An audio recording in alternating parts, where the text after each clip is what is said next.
Everyone, welcome. So glad to have you here tonight. I'm pleased to call to order this meeting of the Town Board of the Town of Poughkeepsie for April the 2nd, 2025, and we will begin with a salute to the flag. I pledge allegiance to the flag of the United States of America and to the republic for which it stands, one nation, under God, indivisible, with liberty and justice for all.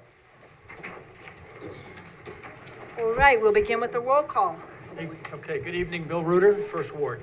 Hi, Barbara Laird, Second Ward. Ann Berger, 3rd Ward. Michael Safone, 4th Ward. Good evening, Ryan Sharp, 5th Ward. Ann Schurshin, 6th Ward. Felicia Salvatore, Town Clerk.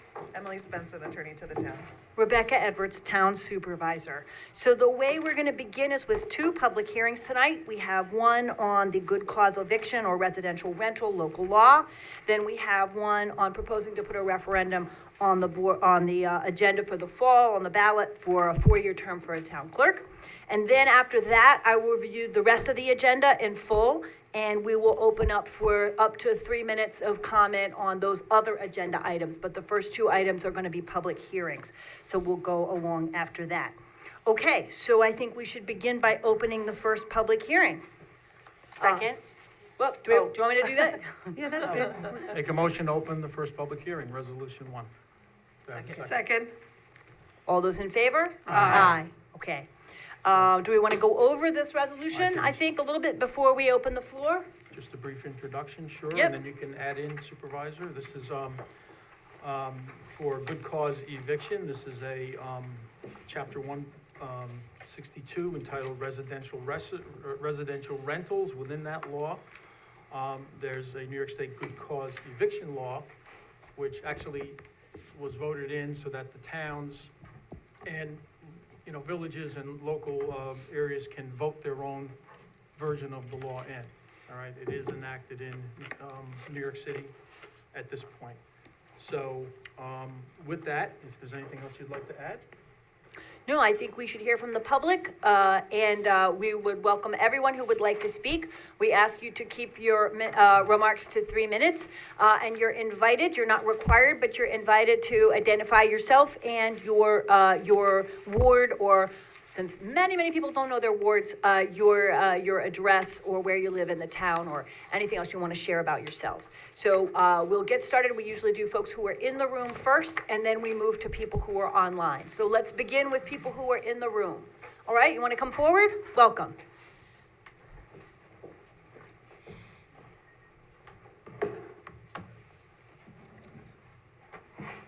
My name is Trevor Reddle, and I live in Ward 4 in the town of Poughkeepsie. Good evening. When I was growing up, my late grandfather was the kind of landlord who knew his tenants by name, worked alongside them, and treated them like neighbors, not numbers. He certainly wasn't alone. Poughkeepsie was full of small landlords and families who invest in this community. But over the years, something changed, not just here, but across the country. This is why good cause eviction is important. Giving families basic protections and the ability to stay in their homes unless there is good reason to evict. It's about creating a community where kids can stay in the same school year after year. Patterns for Progress has shown us that here in Dutchess County, we are seeing more working families and children forced into emergency housing. To clarify, good cause does not apply to buildings constructed after 2009, owner-occupied properties with 10 or fewer units, units above a high rent threshold defined by the town. Under the law, an eviction is considered justified for the following reasons: non-payment of rent, violation of the lease, the landlord wishes to recover the unit for personal use, the tenant is causing a nuisance or violating the law, the owner wishes to sell the building, demolish it, or take it off the market altogether. If a landlord has to raise rent over CPI plus 5% or 10%, whichever is lower, they can under the following conditions: property tax increases, fuel, insurance, maintenance costs, significant repairs such as replacing structural systems or removing hazardous materials, as well as capital costs. Protecting tenants doesn't mean stopping productive progress. A recent study I learned about today from the University of Minnesota, published in early March, looks at states like California, Oregon, New Jersey, Colorado, and New Hampshire, places where good cause laws are already in place. The study found no decline in housing production compared to neighboring states. Good cause eviction doesn't scare off investment. It protects families from being displaced unfairly or receiving a release renewal with a 25% increase. What actually impacts the housing supply is largely zoning. Texas, for example, has flexible zoning which lets builders respond quickly to demand. In New York, almost every inch is strictly zoned, limiting our ability to meet housing needs, even when there is demand. That's why the Citizens Committee on Housing Affordability is working hard to develop recommendations that align with the town of Poughkeepsie's comprehensive plan so that we can remove barriers to responsible community development and make sure more housing is built that reflects the incomes of residents. I hope the board votes in favor of good cause eviction, and the Citizens Committee on Housing Affordability looks forward to releasing more recommendations later this spring that hopefully inspire productive community debate. Thank you. Thank you very much. All right, welcome. Hi. Hi. Good evening. My evening. name is Rich Lanzarone. I'm the Executive Director of the Hudson Valley Property Owners Association. So, good cause eviction doesn't really help very many tenants because 95% of all evictions are a result of non-payment of rent. This does nothing to help them. So who is it really helping? A very small number. But it hurts a lot of tenants. How does it hurt them? I'm a landlord. If I'm gonna I have to now be very, very strict about who I rent to. What does that mean? 650 credit score now becomes 720. 3 times the income in rent now becomes 4 times the income in rent with no overtime. Because I need to be very careful about who I rent to. Now, the whole premise is that landlords want to evict tenants. I don't know where this came from. I'm a landlord. Every vacancy, however it is, costs me $7,500. In painting, fixing up, paying a broker, and then waiting months for it to be re-rented, on average, $7,500. Landlords want renewals. So the whole premise that you need this law because landlords want to evict a lot of tenants is malarkey. I just tell you like what's going on in Kingston, where I'm from. The rental market is shrinking. Why is that? There's a guy he was building 20 apartments. He says, no, they can't be rentals anymore. They need to be co-ops because in Kingston can't be in the rental business in Kingston. So that's what's going to happen in your town. Another one of our members, he had single-family homes, 3-bedroom and 4-bedroom homes that he was renting. These are very scarce, 4-bedroom homes for families. He says, I can't be in the rental business now in Kingston. And he sold those to owner-occupied. So we shrunk the rental market. Then of course, the COVID inflation in rents is over. There isn't these big jumps in rents. However, if you pass this law, you're going to be encouraging landlords to take full advantage. In this case, 8.7%, where otherwise they may be doing 2 or 3%. So it doesn't really do much for tenants, and it hurts them way more than it helps them by shrinking the supply of rentals, which will drive up rents, and it basically doesn't really do much help. It's not much help. So think carefully before you pass this law. Thank you very much. Thank you. Thank you. Yes, whoever wants to speak next, welcome. Yes, come forward if you'd like to be, I'll just recognize you next.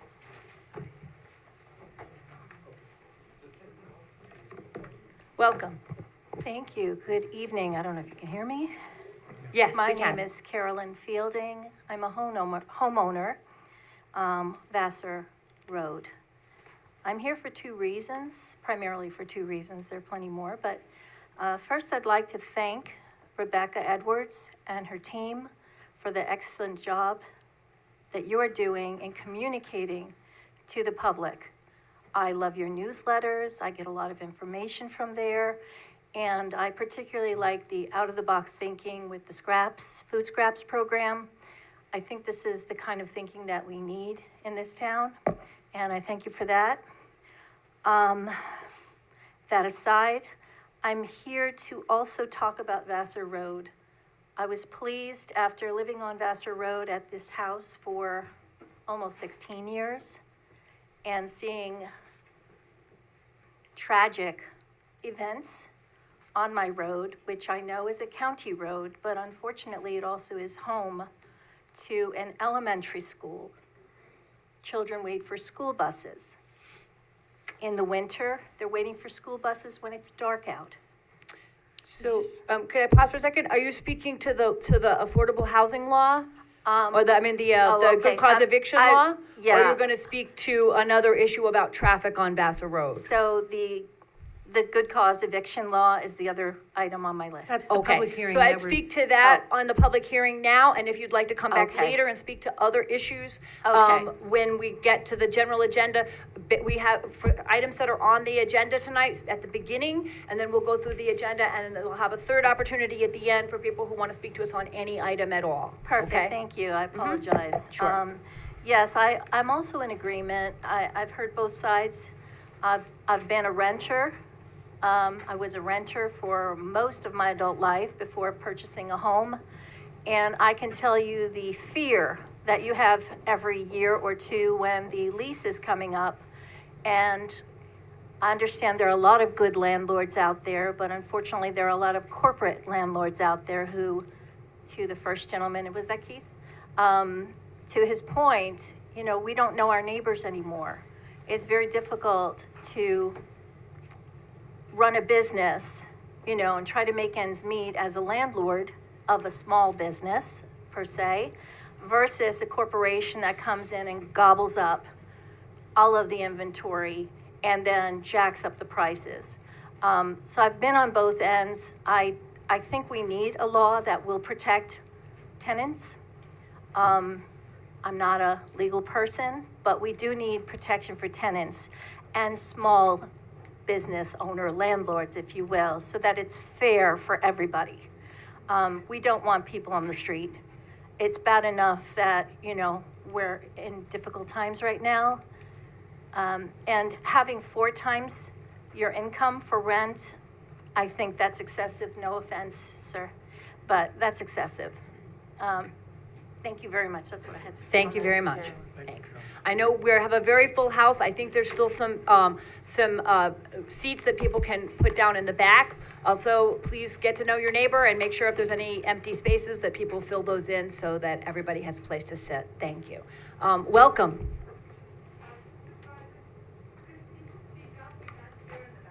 Okay, so sitting close, very close to the mic will help so that people will be able to hear in the back. Thank you very much.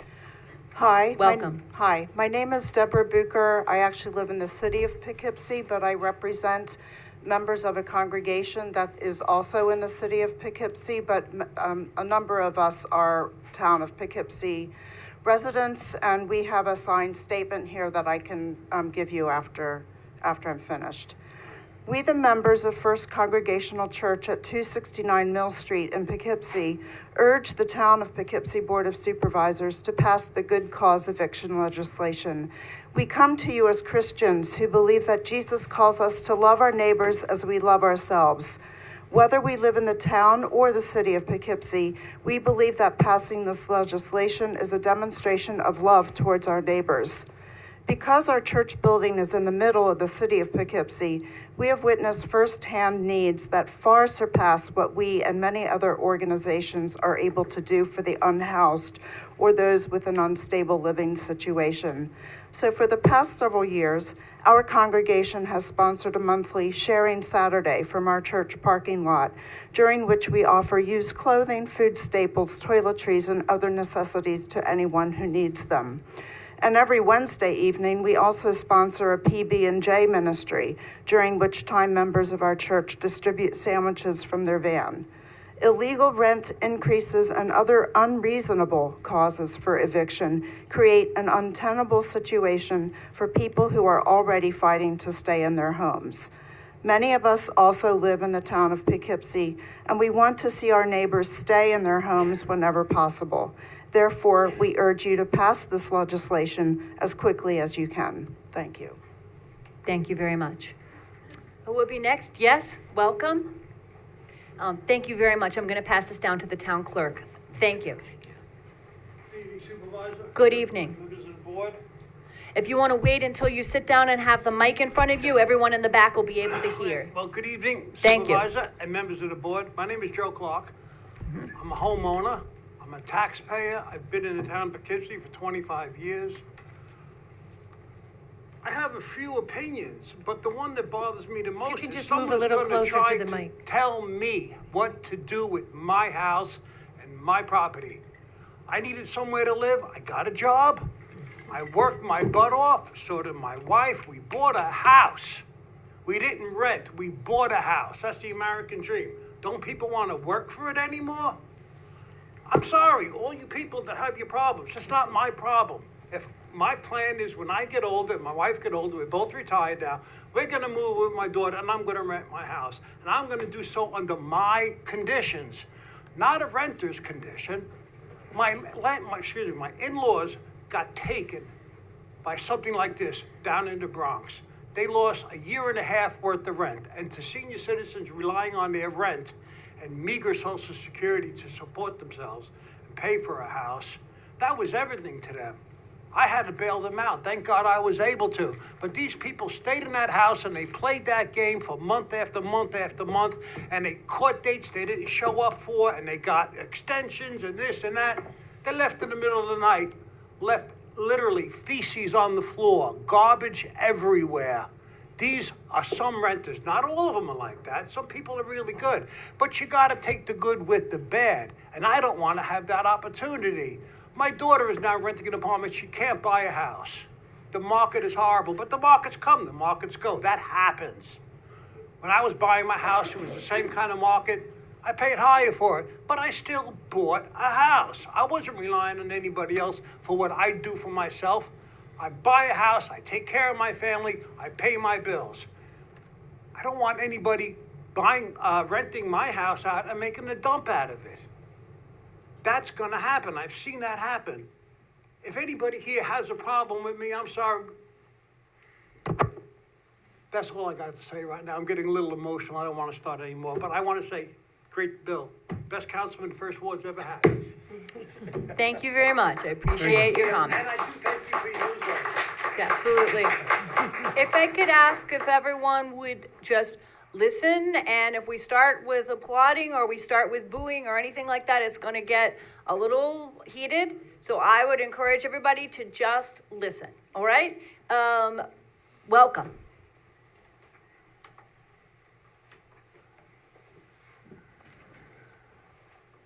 My name is David Morgenstern. My wife and I have a house in the town of LaGrange. We also have a rental property in the town of Poughkeepsie, and we have a rental property in the city of Poughkeepsie. So what I would like the board to consider is the fact that landlords through the COVID epidemic have been put through tremendous hardship by laws that were passed. I believe everybody should have a chance.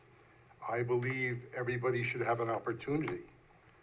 But when you have a system where someone does not pay the rent for 2 years, okay, and there's nothing the landlord can do, you're creating a situation where, and when you have laws that are too complicated and too in favor of one side, you create a situation where the individual homeowner, landowner, can't afford to have the legal representation to go and defend their property and their rights. And the only people that are gonna come in that are gonna have that facility and those resources are the conglomerates. And they will come into the community and they will dominate it and they will raise rents. They will not create situations where there are affordable rents, and that's counterproductive. You want to encourage individual homeowners and landlords to go out of their way to help people. And we want to do that, okay? But I have been shot, okay, maintaining my property. I have had somebody threaten me. I have had people leave the property in situations where it took 3 months to renovate the property. And we've had situations where the people next to us did not collect any rent for 2 years, while the fella who was renting was going every month to the Caribbean and Facebook posting smoking marijuana on vacation with the rent money.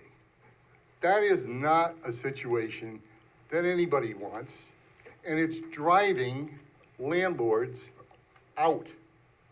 You cannot operate like that, and the government cannot force business people to take the hit for not providing the resources and the inventory and the incentives to the private sector to build affordable housing. So I wish you would, before you pass anything, I wish you would consider both sides, okay, and not force something on anybody on either side. And just look at it holistically and globally from both sides. Thank you. Thank you very much. Okay. Yes, would you like to speak next? And then I see a hand in the back, whoever wants to be next. Welcome.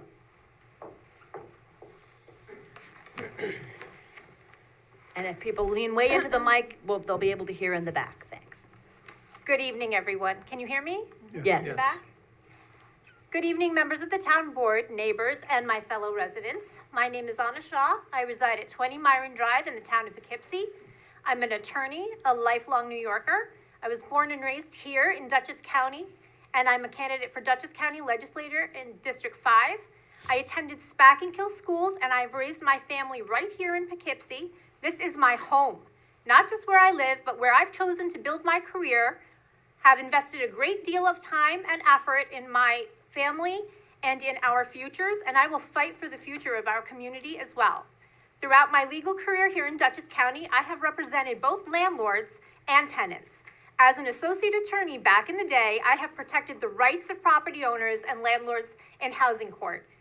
In the midst of my career as a solo practitioner, I've also stood by families facing eviction, families with children who had no safety net, were displaced, and had no place to go. Guess what? 42% of town of Poughkeepsie residents are either housing or rent burdened, meaning more than 30% of their income is spent on housing. Roughly 30 to 40% of town of Poughkeepsie residents are renters. I've seen both sides of the system, and I can say with confidence there is a deep imbalance in our housing laws. And good cause eviction is a smart, measured way of correcting that imbalance. As someone who has represented folks on both sides of the coin here in Dutchess County, let me be absolutely clear. This law does not disrupt the rental market.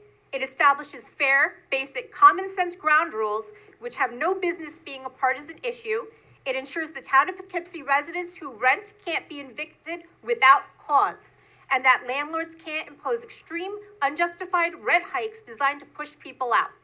At the same time, it protects every legitimate right of property owners to raise rents, to cover real costs like taxes, insurance, and repairs, to evict for non-payment due to nuisance, illegal activity, or personal use, and to sell or redevelop their property. What this law stops is arbitrary, summarily imposed evictions and abuse, and it does so without punishing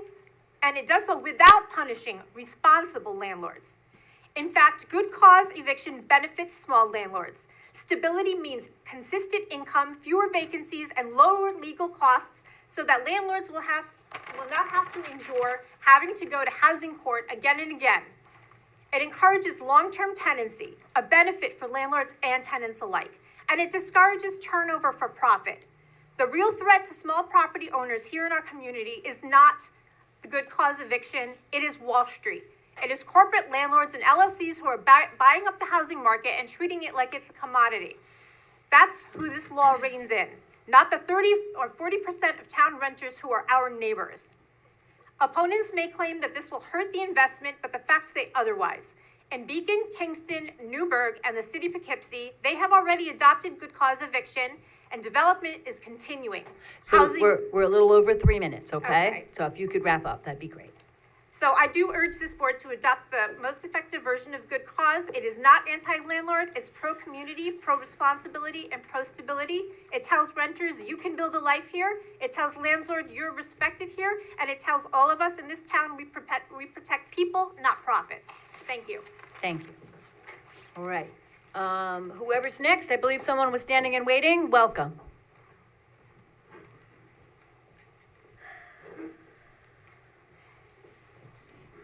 Good Welcome. evening. My name is John Beeson. I'm a resident of Ward 6. As a resident of the town of Poughkeepsie, I'm well aware that Poughkeepsie is going to change a lot in the next 5 to 10 years, and I think it's of the utmost importance that Poughkeepsie remains affordable for working class residents. I would urge the town board and especially my representative in Ward 6 to follow Beacon, Fishkill, and the city of Poughkeepsie in passing the strongest possible version of good cause allowed by New York State. In particular, there's 2 things that I would really urge you to do. One is define a small landlord as someone who owns no more than 1 rental unit in New York State.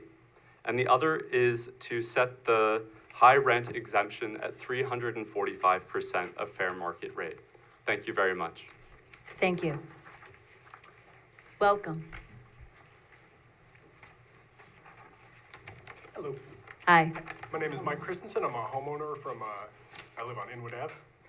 I just want to come and speak in support of the law. The last 2 folks kind of said very similar things to what I'm going to say. I think it's a pretty common sense law. I read through it pretty thoroughly last night. It does protect owners of a single property. It does allow for eviction due to non-payment. So that kind of covers a couple of the concerns that I've heard in favor of not passing it. I would also say that I don't believe a law like this would make landlords stop wanting to earn money. So I think that threats of supply disappearing are just that, and they are a bluff that should be called. I encourage you to pass it. Thank you very much. Right. Yes, welcome.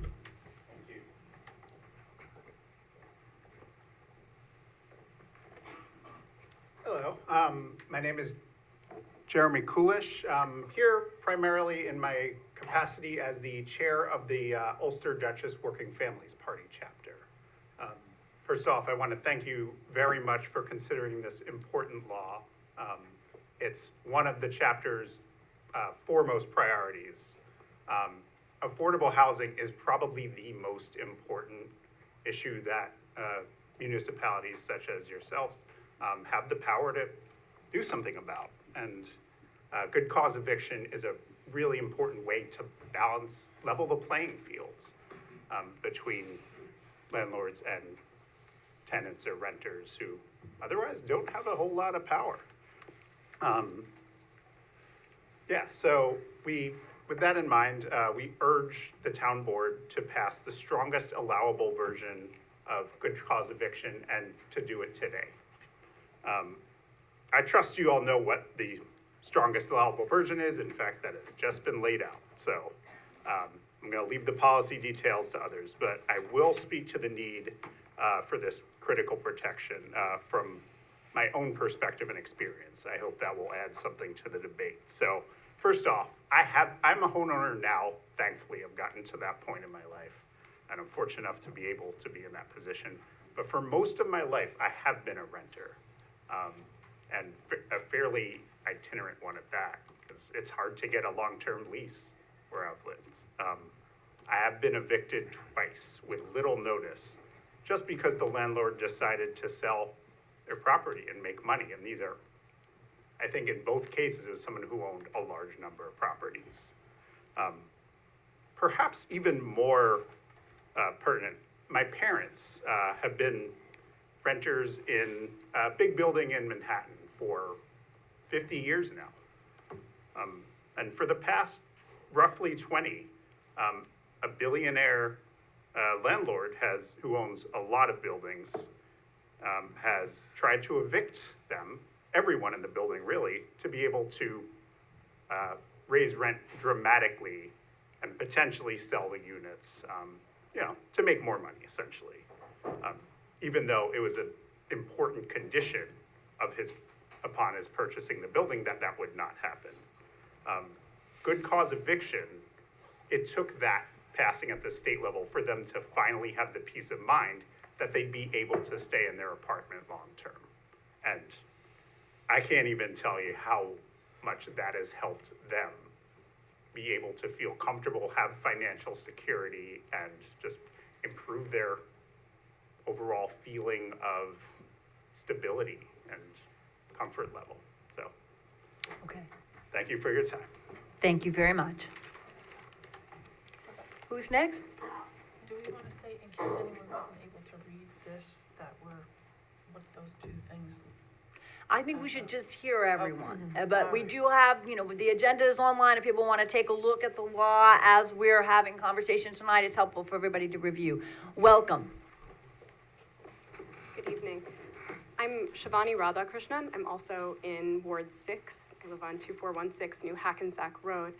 I grew up in the area just outside of Middletown and have returned to Poughkeepsie recently and have been struck at how expensive things have gotten in that intervening period when I've been outside of the Hudson Valley. And my family still lives here, and all of us are really concerned about long-term residents of towns like Poughkeepsie. And as you've heard from a number of people, already the city of Poughkeepsie, places like Kingston, Beacon, Newburgh, they've all passed these protections, and they're extremely important for everyday people.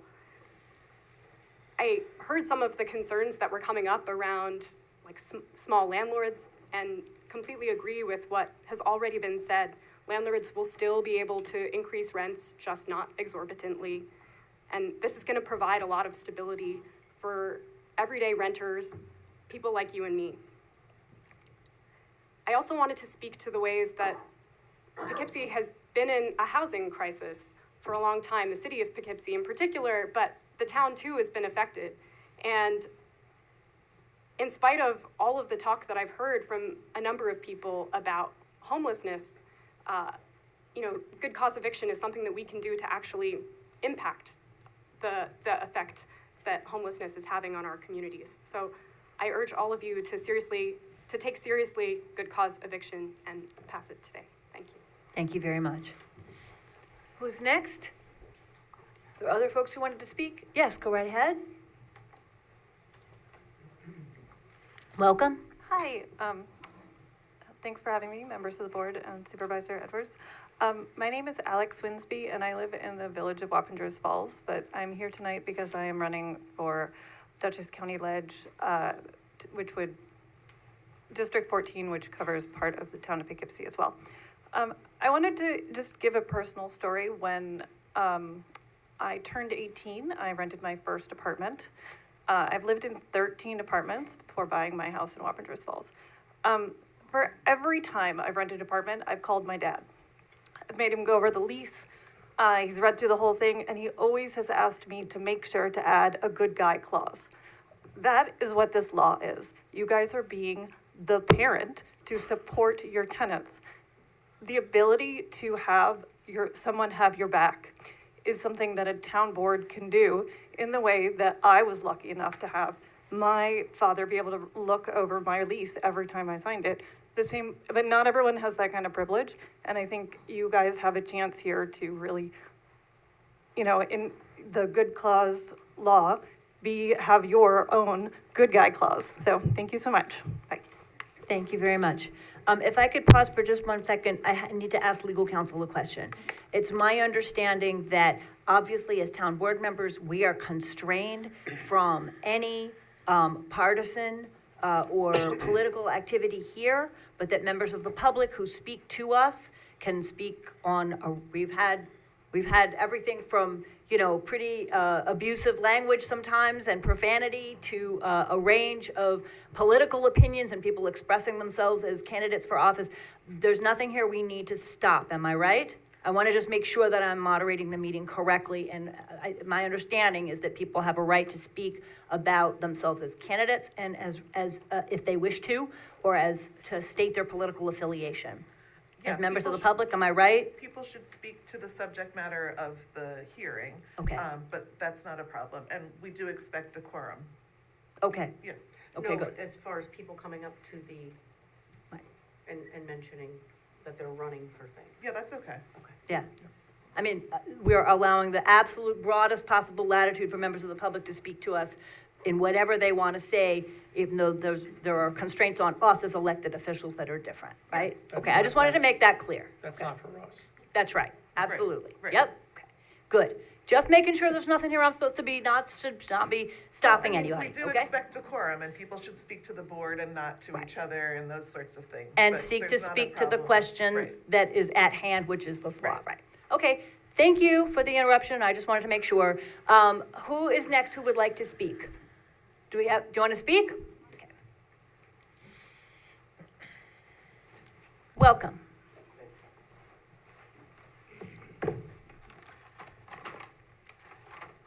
Hello, Poughkeepsie Town of Board. My name is Shanta Tangaya. I moved to Dutchess County about 18 years ago. I have been living in the town of Poughkeepsie for 14 years. I rented my house from a landlord who also a lawyer. About a year ago, she would come and tease every year. She want to sell this house. Do you want to buy it? Sure. Then she will walk away. And then about 1 year ago, when the housing market is so high, and she decided to sell. And we started negotiating. Immediately she says, you have to put 20% deposit unconditionally. I little hesitated. Then what she did is immediately sending 30 days eviction notice after living in this house for 13 years. And we thought, okay, maybe this is a good thing. And then my wife and I took time off and looking for house hunting, either for rent or buying a house. In that short time, we could not find anything. And we were devastated. We were looking for rental storage to put all our stuff. And then eventually we felt like we can afford to buy a house, we can afford to rent a house, but in a short period of time, someone pushing like this, we really felt homeless. And nobody should go through this. And eventually I want to buy a house near future, and I want to be a landlord. I'm not worried about this good cause eviction. This is, we are trying to mislead all this conversation. This is to protect both the landlord and the renter. And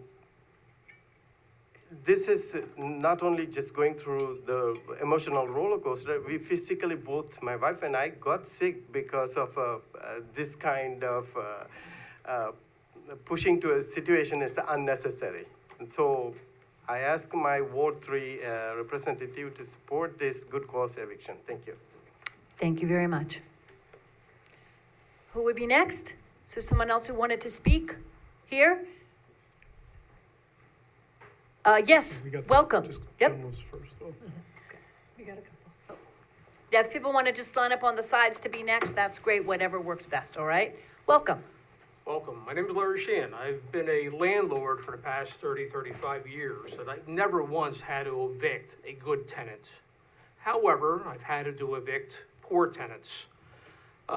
During that time, the house was mortgaged. I relied on that income to pay my mortgage, and this one tenant was able to drag the eviction out for about 8 months. My house did go into foreclosure. Luckily, I was able to get it out of foreclosure. A lease is a legal document between the tenant and the landlord.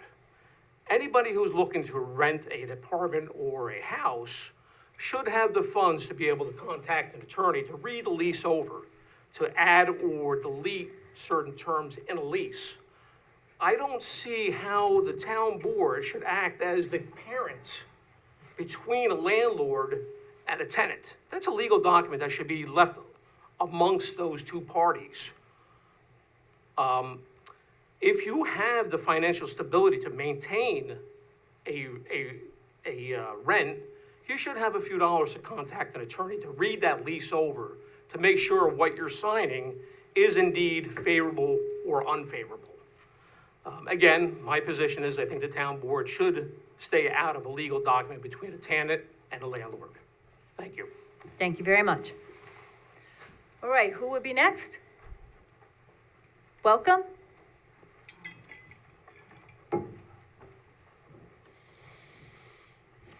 Good evening, everyone. My name is Brendan Lawler, Dutchess County Legislator, District 4, Town of Hyde Park, in the town of Poughkeepsie.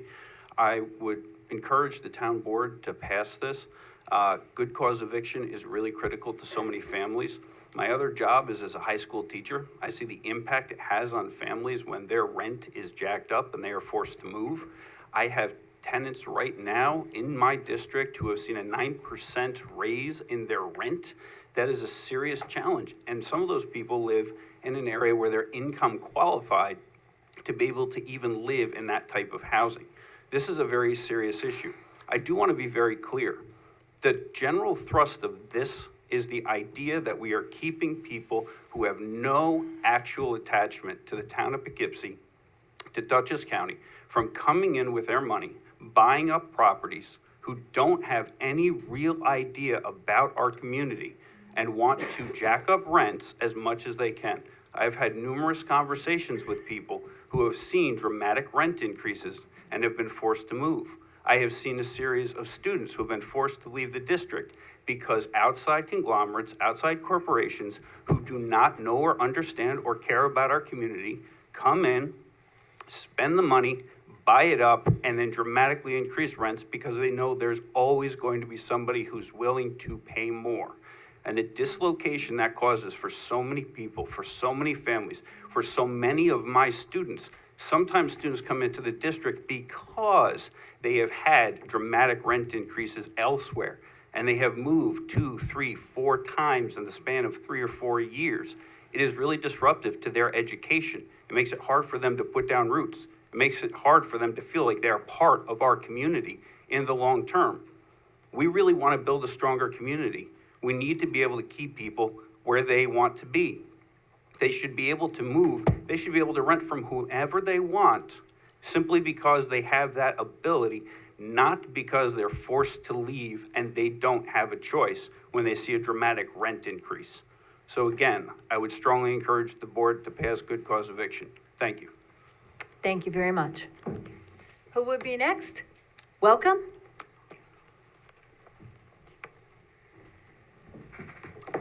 Good evening. My name is Daniel Carmel. I am here to speak mainly from my experience as an educator here in Poughkeepsie, as an adolescence educator out of Dutchess Bosse's teaching history. And I want to, echo some of the previous sentiments we just heard around stabilizing our communities. And I want to speak particularly to the needs of my students and youth in this area who aren't here tonight to speak for themselves, and remind everyone on the board that eviction is a family crisis, and it affects everyone in the household. And, the kind of insanity of trying to educate a child and, keep their brains with you when, their material needs are not being met. I can't tell you that frustration and that sadness, and I can't tell you how often I encountered students from the town of Poughkeepsie who were grappling with outright houselessness or some level of housing instability. So I urge you to pass good cause. I urge you to pass it in its strongest form, and to prioritize the voices here that are here for their survival and not for their profit. Thank you. Thank you very much. Sir, on the right here, have you been waiting to speak? I just wanted to make sure you didn't want to speak because you've been waiting a while. You want to speak? Yes. Well, then please come forward if you would like.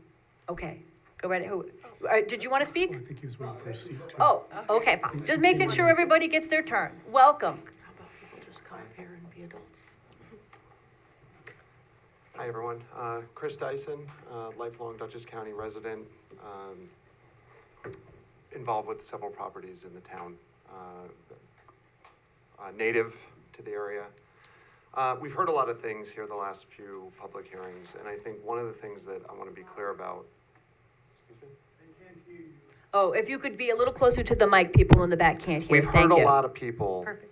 come up here and I think project a lot onto this law that's not in the law.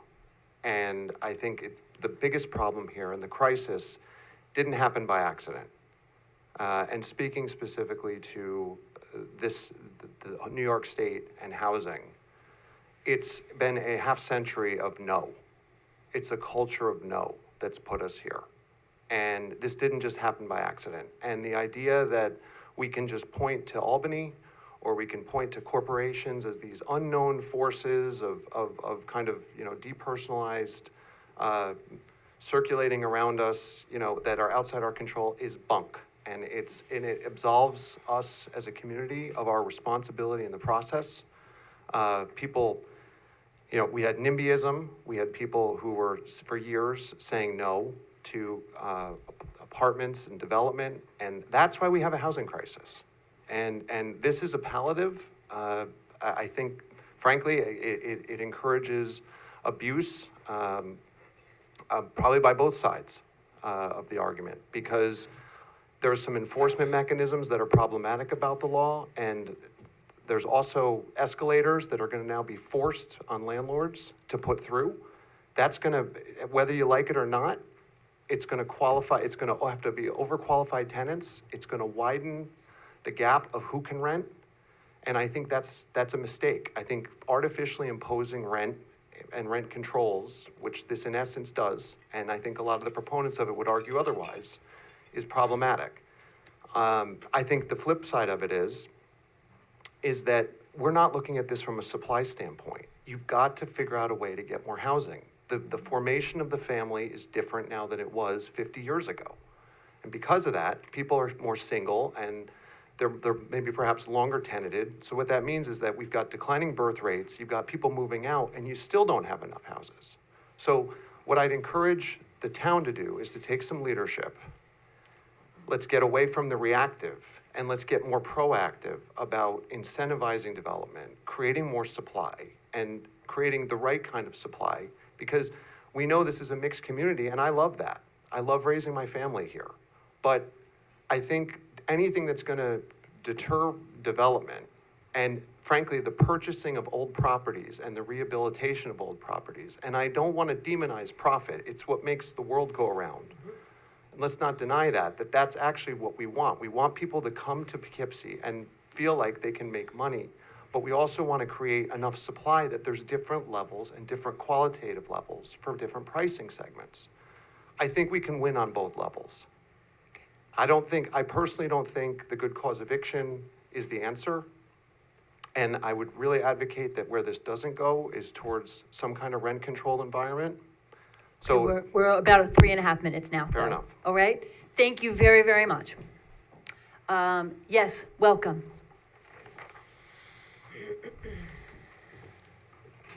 Hello, everyone. My name is Paul Onyango. I stay here in Poughkeepsie High Park, Grand Point. My issue is about the rent because I have been staying there for almost 6 years. But when I entered in the apartment, the old landlord, they used to give us a fair rate for the rent. But after all of a sudden, the new landlord, they bought the property. But all of a sudden, they increased it with more than 10%. Yeah. And then other people move out, and then they're forcing us to move out. But for me, and I have the kids, and they like the school around this area with the community.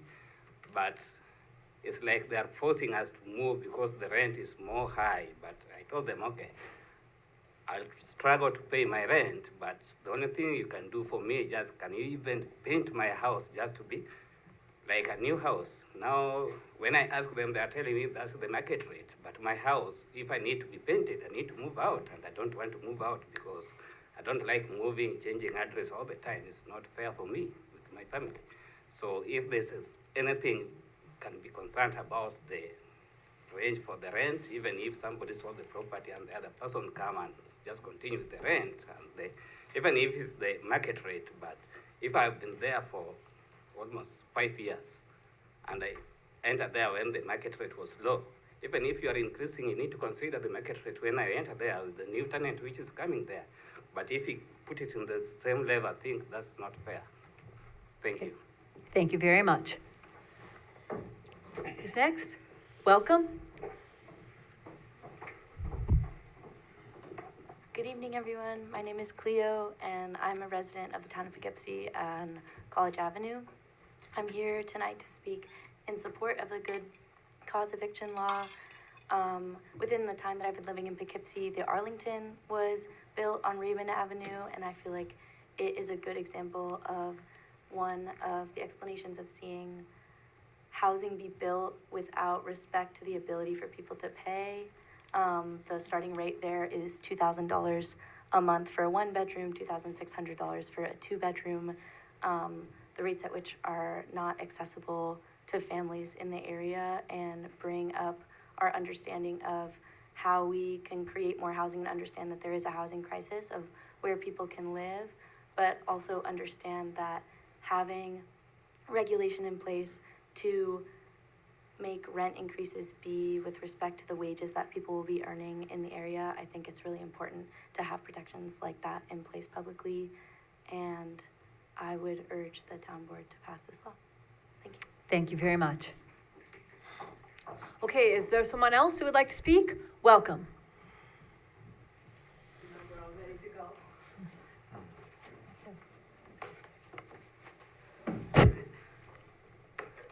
Well, good evening, and thank you for your service. My name is Lisa Call, resident of Ward 6, also county legislator for CL6. So according to the U.S. Census Bureau, 1/3 of the town of Poughkeepsie households are renters. As you know, housing, especially housing that doesn't take up more than 30% of one's monthly gross income, is hard to come by, right? We face a significant housing shortage here in Dutchess County. The 2022 Dutchess County Housing Needs Assessment identified that we would need 2,155 additional housing interventions, either through new construction or other measures to make existing units more affordable. This shortage has contributed to a growth in homelessness. And New York State Comptroller Tom DiNapoli recently reported that homelessness had doubled statewide between January 2022 and 24, and in Dutchess County, we saw an increase of 11% in homelessness. DiNapoli emphasized prevention as a key solution to homelessness. You all know how expensive it is to deal with homelessness. So he says one of the key preventions to homelessness is to prevent evictions. An eviction isn't just a singular event with limited consequences. It's the first domino in a devastating chain reaction. The economic, social, mental health costs to the family or the individual are often debilitating. Sociologist Matthew Desmond identified eviction as a cause leading to a cycle of instability and hardship and poverty, not the other way around. And the cost of rehabilitating individuals and families who become homeless after evictions are enormous. I commend the town supervisor, the board, and especially the Volunteer Citizens Committee on Housing Affordability for proactively addressing a broad range of issues, not just housing, by recommending good cause eviction legislation. This is a thoughtfully crafted legislation which will provide basic security for renters and establish good practices for landlords. And we have plenty of really good landlords in Dutchess County and in town of Poughkeepsie right now. And more importantly, it's going to discourage large corporate entities, particularly those from out of state who have no community ties, from engaging in predatory practices. Poughkeepsie residents deserve housing stability and protection from arbitrary evictions. Good cause eviction ensures tenants can be removed for legitimate reasons, such as non-payment or lease violations, rather than because of price gouging or a landlord's discretion. With Hudson Valley housing costs rising, many longtime residents face displacement through no fault of their own. This legislation is going to preserve community bonds, prevent homelessness, and maintain our neighborhoods with young and old, and it is going to allow landlords to have reasonable returns on their investment. I urge you to take this very meaningful step forward towards ensuring that our children don't have to grow up in motels.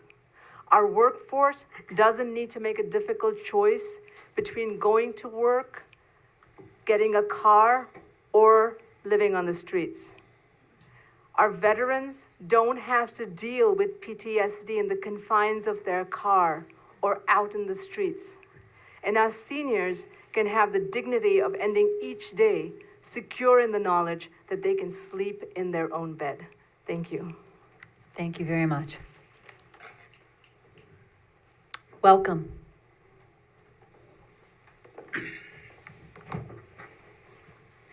Hello, Supervisor Edwards and Town Board. My name is Daniel Atona. I live in the city of Poughkeepsie, across the street from the town. In my role as political coordinator at For the Many, I've knocked many doors in the town and gotten to know many of your constituents. The top issue they mention is the cost of housing. In last year's state budget, the town was given the power to pass good cause tenant protections without the fear of a landlord lawsuit. 1/3 of town households are renters. Good cause would protect thousands of Poughkeepsie tenants if they are paying their rent and following their lease. So please pass it tonight to protect your constituents. Good cause is popular. A recent survey from the Community Service Society found that 78% of Hudson Valley residents support good cause. The survey found that good cause has similar approval ratings all across the state. That's why the cities of Albany, Ithaca, Kingston, Hudson, Newburgh, Beacon, Binghamton, Rochester, and Poughkeepsie have already passed good cause. So has the town of Fishkill and the villages of New Paltz, Nyack, Croton-on-Hudson, and Catskill. The town of Poughkeepsie should be next. Landlords and developers already got their say. A report from Housing Justice for All found that from 2019 to 2023, the real estate lobby spent $13.6 million lobbying New York state lawmakers to block and weaken pro-tenant legislation. They are the reason that good cause has so many loopholes. It is opt-in and cannot apply to units built after 2009 or owner-occupied buildings with less than 11 units. Nevertheless, it is still worth passing and will protect thousands of Poughkeepsie tenants. According to an NPR report, the Federal Department of Housing and Urban Development, HUD, is facing massive layoffs, up to 84% of their staff. The richest man in the world, Elon Musk, and his personal assistant, Donald Trump, are recklessly taking a chainsaw to our government. States and municipalities are going to get less federal money for housing.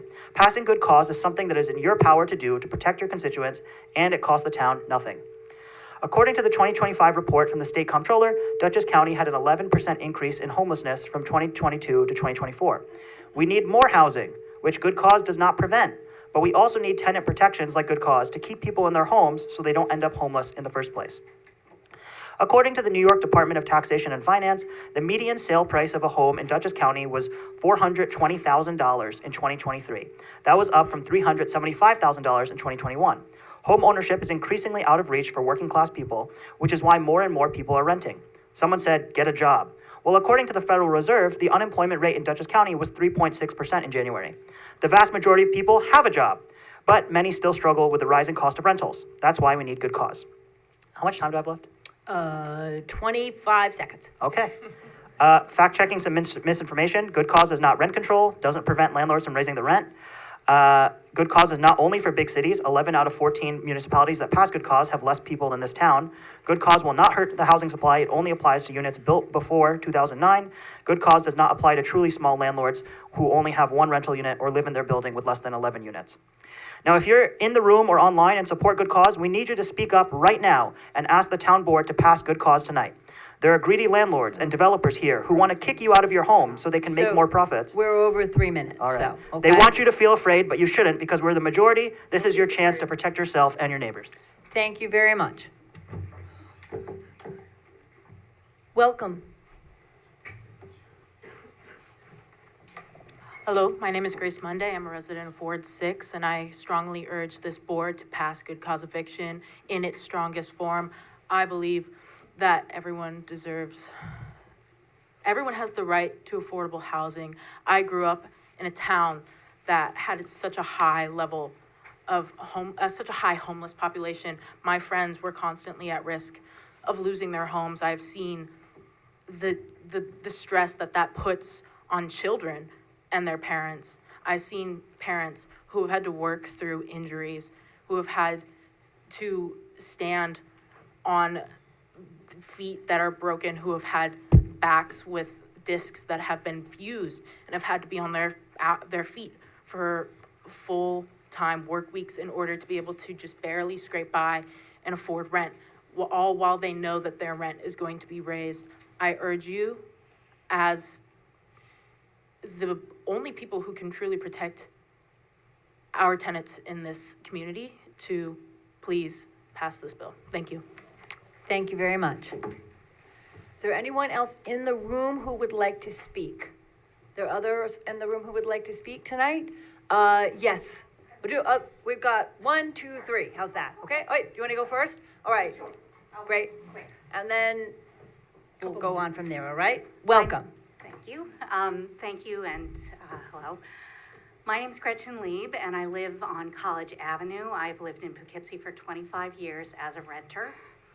I have watched the way that the quality of available rentals has gone downhill and gotten more expensive at the same time over the years. And I've also seen the hostility to having rental housing in neighborhoods change as the number of people who need rental housing has gone up. So mostly I want to commend the board for considering this and urge you to pass the strongest form possible. These are all extremely good sense measures and practices for landlords. It's nothing excessive. It's not real rent control, but it's some basic protection for, as many people have said more articulately than I can, it's just good basic legislation to protect both renters and landlords. And my biggest concern, though, is that the loophole is too big. I'm concerned about the renters for landlords who have, say, 8 rental units. And I'm not sure why the number for a small landlord has to be so high, since these are just basic principles and they can raise the rent. So if someone owns 2 3-deckers or double-deckers and have 5 units and they arbitrarily raise the rent and spike it by more than 10%, say, that's going to affect 6 or 7 families. So I am concerned that that's an awfully big loophole. So I hope that this can be a first stepping stone as the town continues to recognize the basic rights and needs of the number of renters in our community. So I just really, really want to thank you. I feel somewhat seen as a renter of 25 years again, for the first time really by the town, and I just really want to commend you, but also urge you to pass a stronger form as time goes on and we see the success, I hope, of this legislation. Thank you. Thank you very much. Welcome. Thank you. My name's Joe Kirchhoff. Several of you know who we are. We developed Eastdale Village. Eastdale Village would not be affected by Good Cause 6A for 25 years. So for the record, I'm really here just to talk to you as a real estate professional and owning with my partners about 1,000 units throughout Dutchess County, all right? So housing is like any other thing. It's a supply and demand issue, all right? So just recently you saw this with eggs, something very simple everybody in the room can relate to. Egg production's down because the flu, the avian flu. Eggs go from $3 to $7 a dozen. Housing is not very different. Your problem here is a lack of supply, right? Controlling rent increases does not actually fix the problem at all. So as an example, you're at 8.79% under the good cause that you can raise your rents. Our firm, over the last 5 years, just to bring reality to this, depending on which complex we're talking about, has raised rent average from 2 to 5% annually. So when you have, if people comment on this law, they need to read this law because it is very complicated. I read legal documents every day. I had to read this whole section multiple times to understand it clearly, right? So there are things called significant improvements. And it described what a significant improvement is. It's an improvement for which you need a governmental permit to do. But if you read further in it, it always goes back to a judge making that decision. So like it was set up here before, a landlord is going to be pressed. They're going to be nervous. And they're going to raise, there is a chance, they're going to raise rents from where they are now. Now, there's bad landlords that are jacking rents way up, but the majority of them, I think, are good. Same thing with tenants. They start pressing those rents up. This law could actually affect rents to go higher because the landlord's going to have to reserve money for repairs that he might only have to do once every 5 or 10 years. So I would encourage you all, you're all smart people, you're very dedicated. It's great that you spend your time doing what you do. I really want you to think this through. If you haven't read 6A, good cause eviction, read it, understand it before you vote for it. And try to work as diligently on this you're doing on figuring out how to build more product. If you build more product, competition rises, prices on older product will drop, prices that should be lower, go lower. And I don't disagree with a lot of people that want this law. I look at what we charge for Class A brand new product, and product built in the 50s for a 2-bedroom is almost the same amount of money. It's almost insane. But the issue is there's not enough product. Get the planning board and the zoning to get enough leeway for people in shovel-ready projects so you can get more housing. That'll solve a lot of your problems. Thank you very much. Do we have other folks in the room here who would like to speak? Yes, welcome.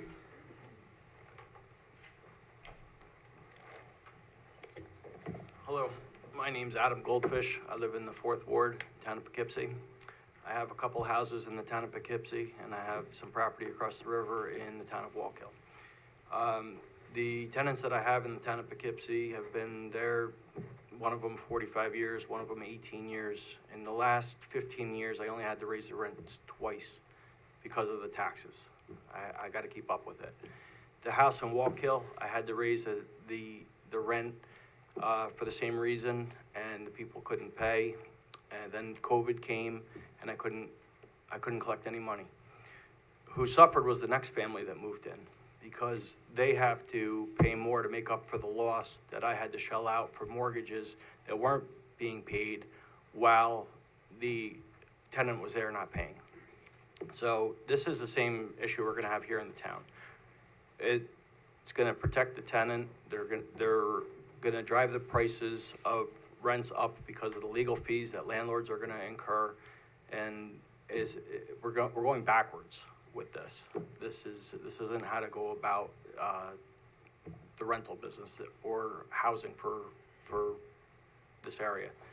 I'm strongly against it, and I hope you all think twice about this before you make your decision. Thank you very much. Are there other folks here who would like to speak? Yes, welcome.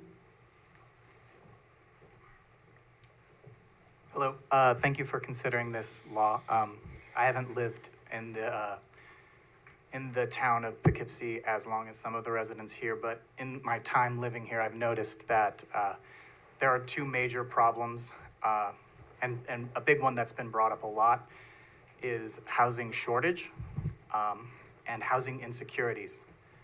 And the 2 are different, but there is a lot of overlap. Obviously, housing shortage is something that we would love to improve. I think everyone can agree on that for the most part.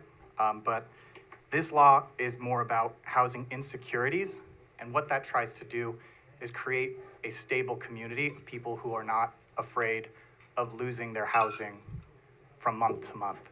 And this is a community meeting. I'd love the board to consider building a stronger community by increasing our housing stability for permanent residents, and empowering the community that lives in the town and city of Poughkeepsie, as opposed to the status quo. So thank you. Thank you very much. Is there anyone else in the room here tonight? I will move online when we have everyone here who's spoken. Welcome.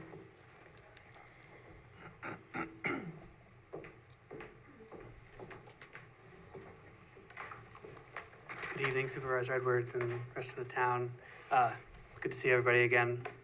My name is Ben Surface. I'm the supervising attorney for the Hudson Valley Justice Center. We're a nonprofit legal services firm. We represent tenants in the town of Poughkeepsie on a regular basis.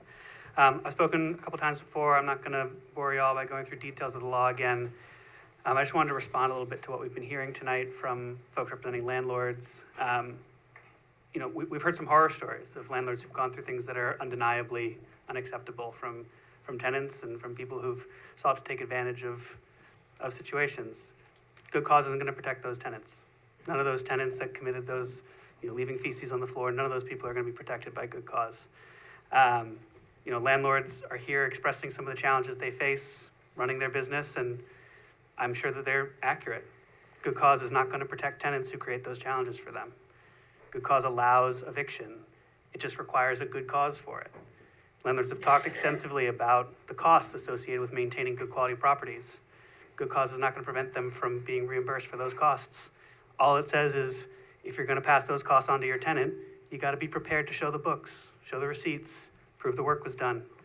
Right now, the status quo is that they don't have to do that. They don't have to establish that a tenant has actually misbehaved in order to evict them. They don't have to establish that they've improved the property in order to pass on costs in the form of rent. All we're asking for is that they be willing to show their work, right?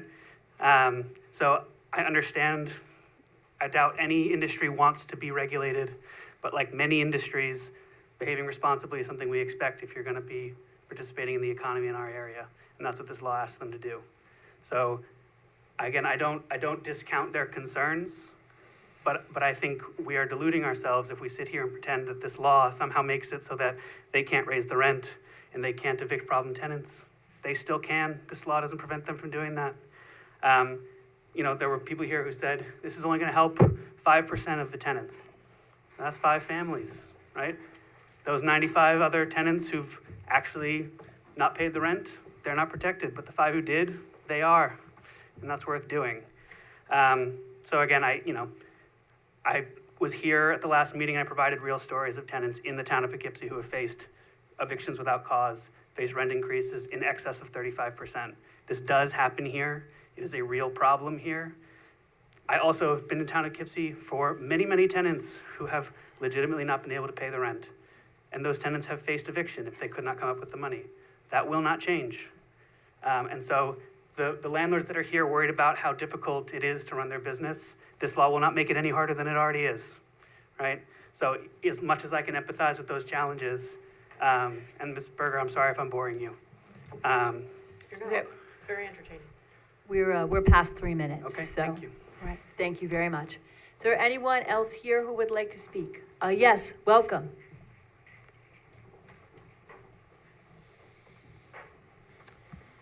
Good evening. My name's Cindy Emmer, and I live in the 4th Ward. And I just want to support all the positive things that people have said about the good cause eviction clause, and I would urge you to please pass the law. And as other people have said, I think some people are misunderstanding what the law actually does, and it does provide protection for people who need the protection. So again, I urge you to support the law. Thank you very much. Welcome. Hi, thank you. Good evening. My name is Anya Berg, and I live in the town of Poughkeepsie in Ward 6. I'm here with For the Many because my mom is a middle school teacher, and every week, I hear about a new student of hers that has lost their home and has to move schools, and their education is interrupted, or they are unable to get it for a while because of it. And because of that, there's a large discrepancy in the education that a lot of our students have, and their futures are not secured. So in the last year, New York State budget, the town of Poughkeepsie was given the power to pass good cause eviction without the fear of a landlord lawsuit. 1/3 of town of Poughkeepsie households are renters. Good cause would protect thousands of tenants if they are paying their rent and following their lease. They would be protected from eviction without cause and from rent increases above 10% or the consumer price index plus 5%, whichever is lower. If a landlord tries to raise rent by an illegal amount, then the tenant would be able to go to court and ask the judge to reverse the rent increase. This would help tenants afford to stay in Poughkeepsie. According to the state comptroller, homelessness more than doubled in New York between 2024 and 2022. His report lists Dutchess County as having 11% increase in homelessness and over 700 homeless people. We all know homelessness is a big issue in Poughkeepsie. We need to build more housing, but we also need good cost tenant protections to keep people in their homes so they don't become homeless in the first place. Good cause does not hurt the housing supply. It only applies to units built before 2009. New Jersey has had good cause for decades and has built more housing than New York. The cities of Poughkeepsie, Albany, Ithaca, Kingston, Hudson, Newborough, Beacon, Binghamton, and Rochester have already passed good cause. So has the town of Fishkill and the villages of New Paltz, Nyack, Croton-on-Hudson, Catskill. The town of Poughkeepsie should be next. Good cause is not only for big cities. 11 of the 17 municipalities that have passed good cause have fewer people than the town of Poughkeepsie. I know you guys have already heard that tonight, but I would like to emphasize it. For the strongest good cause law possible, we need the town board to define a small landlord as someone who owns no more than one rental unit. This will prevent a potential LLC loophole where corporate landlords could create multiple LLCs in order to get around the law. Also, please set the high rent exemption at $345 of fair market rent to protect the maximum number of tenants possible while still accepting high rent luxury apartments as required by the state. If we do not take action now, the housing crisis will get worse. We'd like the town board to vote to pass good cause eviction tonight. Thank you. Thank you very much. You win the prize for being exactly 3 minutes. Not 1 second less, not 1 second more. Welcome. Hello, my name is Magdalena Graham, and I live in the town of Poughkeepsie in Ward 6 as well. I'm also here with For the Many because I know how important it is to have safe and affordable housing. I have friends who have been evicted from their homes, and I know the impact that can have on someone, and this is why I think that it's so imperative that we pass, or that the town board passes the good cause eviction tonight. Thank you. Thank you very much. Is there anyone else here in the room who wanted to speak? Yes, you've already spoken once, or is it for someone else? No. Only once. Sorry. Otherwise, we will be here an awful long time. Welcome. Good evening, my name is Allie Duttinger. I don't live here in Poughkeepsie, but I am a staff attorney with the Hudson Valley Justice Center representing tenants primarily in Dutchess County, including here in the town court. Just about 12 hours ago, it's been a long day, I was in the city of Poughkeepsie and actually utilizing the good cause law. I filed an answer on behalf of my client who received, I kid you not, an 82% rent increase this past fall. And she didn't pay it because she couldn't afford it. She's been in this home for 15 years, and we were able to raise this as an unreasonable rent increase, and it put the landlord at the table. And I think that that is not something that, at least in my experience as a tenant side attorney, I experience all too often.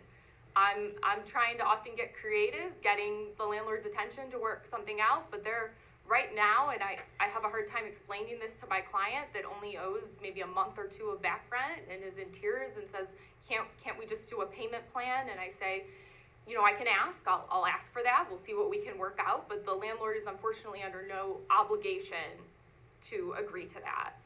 And what good cause does is it asks everyone to sit down at the table and provides a little bit of due process on both sides of the aisle. If the landlord has legitimate costs, has made legitimate improvements, taxes have gone up, anything, that benefits that property and thus benefits that tenant. That landlord is obviously under the law able to recoup. And I'm not sure if I expect that to happen in my case in the city of Poughkeepsie, because I don't know that anyone here, myself included, could afford an 82% increase on my housing payment each month. And I ask this board to recognize that when debating whether to pass this law does apply to tenants who pay their rent, who simply don't want to be priced out. It helps an enormous amount of tenants in this community. And I look forward to continuing to answer questions, to continue to share stories of my clients and your neighbors. Thank you. Thank you very much. Welcome. Hi, my name is Tasneem, and I am a student at Vassar College. And this semester, I've had the opportunity to intern with the Hudson Valley Justice Center, and it's been quite the eye-opening experience. And I'm here today to urge the town board to adopt good cause eviction. Having had the opportunity to sit in on court hearings, a lot of the times it's not as straightforward as tenants being careless. And good cause is a straightforward policy, and it is not a radical proposal that simply protects tenants. It ensures that tenants cannot be evicted without valid reason, and it protects them from unaffordable rent hikes. Good cause has been passed in multiple towns in the Hudson Valley, including Kingston, Newburgh, and even the city of Poughkeepsie. And it has provided tenants with critical protections in a market that values profit over stability. Good cause strikes a fair balance. It holds landlords to reasonable standards while also giving tenants the right to stability and due process. And it is a tool that we must all employ. A lot of times it is not as simple as working harder. It is about addressing the systemic inequalities that have hindered people for a while, and these inequalities continue and persist today, and they value profit over stability. Thank you. Thank you very much. Welcome. My name is Lydia Wright. I live a renter on College Avenue. I'm also with Vassar College and interning at Hudson Valley Justice Center tonight. And I don't have anything really to say other than I urge you to pass the good cause eviction tonight. I feel like people have given pretty ample evidence as to why, and I just want to echo those statements and say, please listen to the renters. Thank you. Thank you very much. Is there anyone else who's here in the audience, in the room, who would like to speak? Yes, welcome. You want to come forward?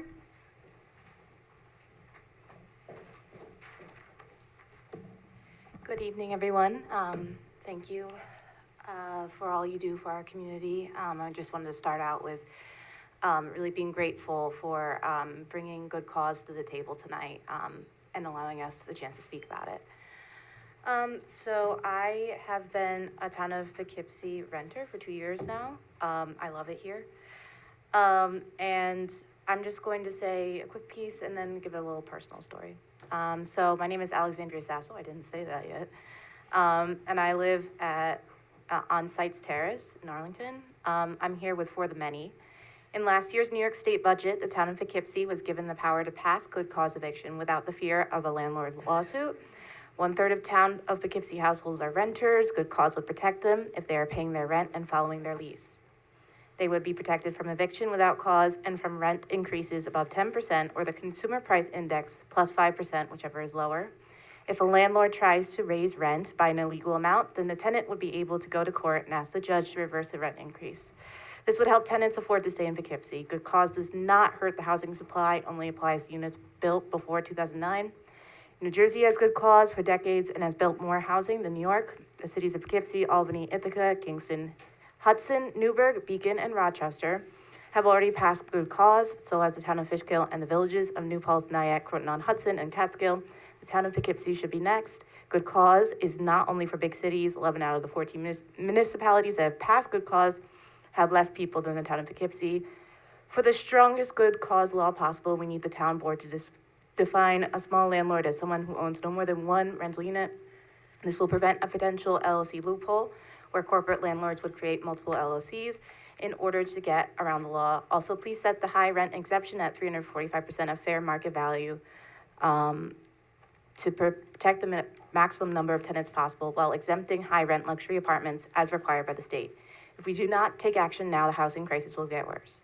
As a renter, I know firsthand how important good cause is. I had difficulty finding affordable housing when I moved to Dutchess County in 2021 to start my career as an occupational therapist. I had to move again in 2022 as my landlord decided to end my lease with 2 months' notice. I was afraid I would have to move out of Dutchess County due to lack of affordable housing, but I was lucky enough to be selected to rent a one-bedroom apartment. I was told I was one of 30 applicants for that one-bedroom apartment, and it wasn't a nice one. We For the Many would like the town board to vote to pass good cause eviction for that 1/3 of your constituents that are renters and that depend on this law, really for their survival and for their housing stability. Thank you. Thank you very much. Okay, is there anyone else here in the room who wanted to speak tonight? If not, I will move to anyone who might be online who would like to address us through Zoom. If there's anyone who wants to raise their hand. Yes, Doreen. Okay, thank you. I'd like to say that I'm in favor of this law, and I would urge the board to vote in favor of it tonight.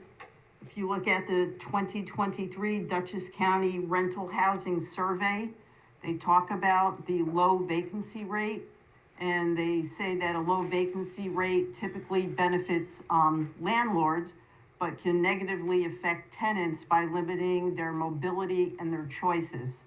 So I would urge the board to act on this. Thank you. Thank you very much. I believe that Alex Cuesta has a hand up. You can unmute yourself. Welcome. Hello, my name is Alex Cuesta. I live on 5 Timberline Drive, and I am in Ward number 2. I am talking tonight to be against good cause eviction law. One of the things that we've heard tonight from a lot of people are things dealing with a lot of the places outside of the town of Poughkeepsie. We've heard a lot about cities, Dutchess County, but very few have actually addressed how this law will benefit tenants inside the town of Poughkeepsie. And I think that's there for a reason, because they ignore that back in 2019, the Housing Stability and Tenant Protection Act actually expanded the protections and the abilities of tenants to stay inside of their units when they are facing eviction. There is a bevy there if anybody wants to go and look that up. And we've also heard a lot tonight that this law will prevent large corporations from coming in outside and buying up our units. And the reality is that this will do the exact opposite. That this will encourage them to come in, because it is these larger companies, these larger conglomerates, that will be able to withstand the things that this law will do to prevent them from evicting and allow them to just continue to trudge. This will hurt our small renters that we have heard, our small housing landlords that we have heard, and will in fact be a rate cap that they will now have to ensue. And I'm also concerned with some of the language that is in the law, particularly using the term unreasonable, because unreasonable is a very vague term. It is not one that is properly defined in the law, and this will give those that are taking small landlords to court a very broad, vague view of the law that will give them a leg up on landlords and allow them to continue to stay in those units whether or not they are paying. I know that they claim that there are protections for landlords there, but the unreasonable use will give them a very big clause and a very big leg to stand on. So I am hoping that the board will very much take a look at this and vote no on the good clause eviction law. Thank you. Thank you very much. I believe Sue Calamari has a hand up. If you could unmute, welcome. Hi, thank you for hearing me. I want to start out by saying I have been a homeowner, I have been a landlord for nationwide companies, and I have been homeless. So I can see this pretty much from every side of the equation. Specifically, I didn't see Deb Booker earlier, but I want to mention that from the members of First Congregational Church, United Church of Christ, we the members of FCC at 269 Mill Street in Poughkeepsie urge the town of Poughkeepsie board and supervisors to pass the good cause eviction legislation. We come to you as Christians who believe that Jesus calls us to love our neighbors as we love ourselves. Whether we live in the town or the city of Poughkeepsie, we believe that passing this legislation is a demonstration of love toward our neighbors. Particularly important during the holy season for those who recognize it. Anyway, because our church building is in the middle of the city of Poughkeepsie, we've witnessed firsthand needs that far surpass what we and many other organizations are able to do for the unhoused or those with unstable living situation. So for the past several years, our congregation has sponsored a monthly sharing Saturday from our church parking lot, during which we offer clothing, food staples, toiletries, and other necessities, along with a meal to whomever may need them. No questions asked. And every Wednesday evening, we also sponsor a PB&J ministry, during which time members of our church distribute sandwiches from their van. Illegal rent increases and other unreasonable costs for eviction create an untenable situation for people who are already fighting, literally, to stay in their homes. Many of us live in the town of Poughkeepsie, and we want to see our neighbors stay in their homes whenever possible. Therefore, we urge you to pass this legislation as quickly as you can. My name is Susan Calamari. Thank you. I live in Fishkill, and I'm a registered voter. Thank you very much. All right. Is there anyone else online, on Zoom, who wanted to speak to us tonight? Okay. Going once, going twice. Then I would move that we return to regular session. Second. All those in favor? Aye. Any opposed? All right, that motion carries 7-0. And I want to thank everyone who spoke and shared your experiences and shared with us tonight. Can I just clarify, did you close the hearing? I believe that, You returned to we regular did return to session. regular session, but I should have said, let's do it again. I closed the public I moved to close the public hearing. I will second that. Okay, all those in favor? Aye. Okay, close the public hearing is the right motion. Thank you very much. All right, then the board has before us this law, and board members may want to speak before we vote. I'll go. I thank everybody for coming and speaking tonight. It's much appreciated. I have been a renter for a long time, growing up and through my adulthood until I bought my home in 2000. So I've been on both sides of the spectrum, and yes, I have been evicted before. Not for anything I did, I was a child at the time. So I can't speak to that, I can just speak to hard times my family fell on. But I will say that this is just good cause eviction, though it sounds like it's good. The intent is good, I agree, the intent is good, but we're going after a certain block of people who worked hard to purchase a property for their income. So we're hearing about everybody's income on one side, the 1/3. And yes, you may have some hard times and the rents may increase. I never had an increase in rent that forced us out. When I rented, when I was in my adult years, my landlord worked with me if I had a problem, okay? I never had that problem. So what I will say is, I think it's unfair to go after one block of a person. They have a family to feed as well. We should not be, today it's going after the landlords to give them an additional tax. And this is a force of rent stabilization. The landlords I've talked to that this is going to affect the most have already said, usually they raise their rents 2 to 3% a year and they leave it at that. You're going to force them to get the max every year they have to get.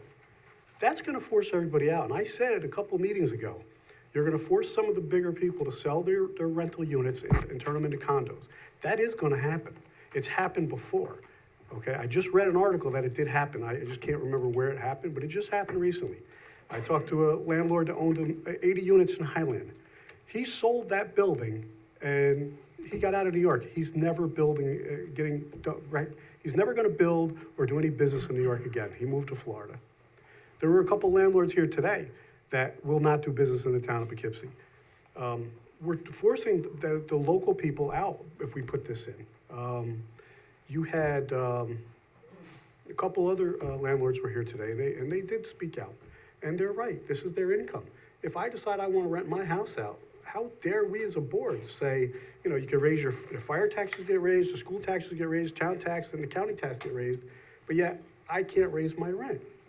That's not right, it's not fair. I worked hard for my home, and when the time comes when I want to rent that out, that's up to me if I want to rent it to somebody and rent that out. And I know there was another landlord. As a town, we are trying to create homes here. We had a meeting this morning. We're trying to build a small little home community where people could afford about $250, all right? That's something we're trying to bring in. And we are trying to do zoning requirements that will be shovel-ready. We've been working on that. So I do think it's a demand problem. We shouldn't go after, today it's the landlords, tomorrow it could be the local gas station, it could be any other business, a plumber. We're gonna raise your rates. We're gonna go tell Marist or Vassar, you know what? Our kids have to go to college, we can't afford it, so you gotta lower your rates. Would we do that? No. Would I ever tell somebody you're not worth a certain amount of money and I'm gonna judge how much you make? We can't tell somebody, we can't dictate it. It's not our job here. We should be working together to get more homes here. But to tell somebody what they can do with their private property is just wrong. So that's where I stand on that.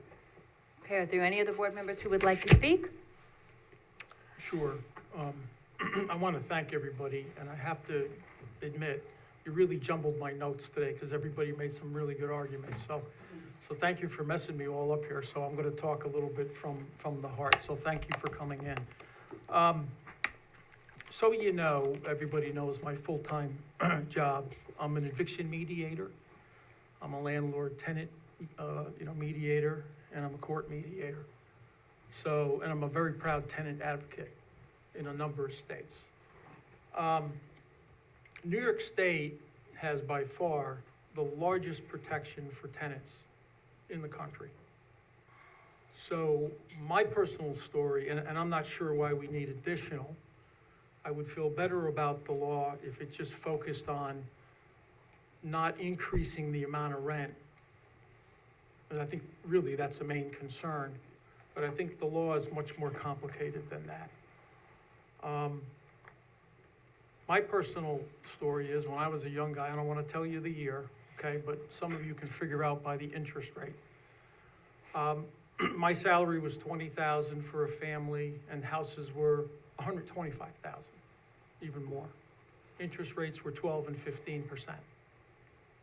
That was a lot of years ago. So what we did, we didn't have a town board coming in and saying, we're gonna help you and we're gonna provide low-income housing or eviction protection. I think one of the residents said it, we worked, and we worked hard. And we saved up when we rented, and we saved up when we bought our homes. So I'm not sure how this has progressed to. This is a town of Poughkeepsie responsibility. My role as a council person is to, and I think all of us, is to keep our taxes down, improve our services, work across the aisle and be nonpartisan and represent, the residents.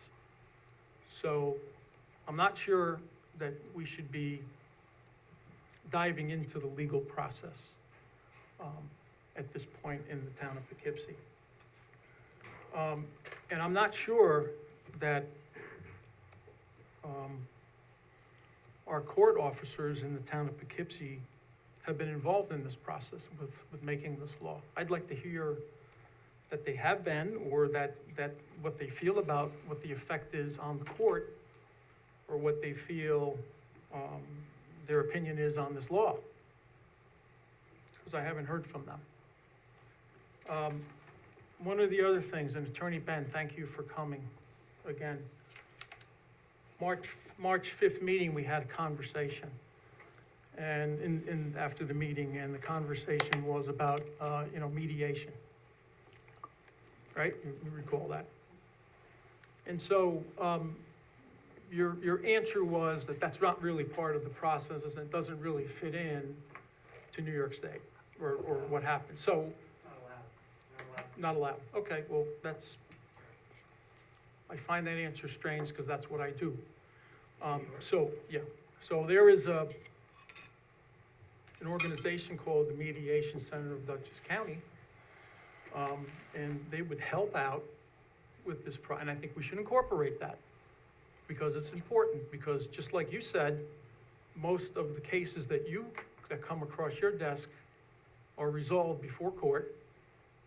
So maybe that's not true, but in the town of Poughkeepsie, so I'd like to hear a little more about that in the town of Poughkeepsie and incorporating the mediation process in this before we move forward. Couple of things, and I wanted to get your input on that. I'll give you a chance. I'm going as fast as I can here. So I call this, there's a couple of cases here, and I guess this is what Mr. Kirchhoff was talking about. When we say, and these are actual cases, so I haven't dove into the law. I guess there's other components of it which I don't understand completely, but so under good cause laws in action, and this is one of the concerns, is that residents have the opportunity to cure lease violations within a certain time frame. That's accurate? Okay, we can participate. But then the concern on the law is that they're free to repeat it. So here's a couple of cases. I don't want to get back into public discussion, but I do want All right, the I'll be board back. member to be able to get his questions Yeah. answered. So I think that's But I'll be legitimate, brief. right? Okay. I'll be brief. So that's the concern, is that within the law, there's certain timeframes that pass. So under a case where the resident would overflow their bathtub, you say that's good cause and to be evicted. However, they're issued a 45-day notice to quit. And if they don't repeat the overflow of the bathtub within that 45 days, then they don't get evicted.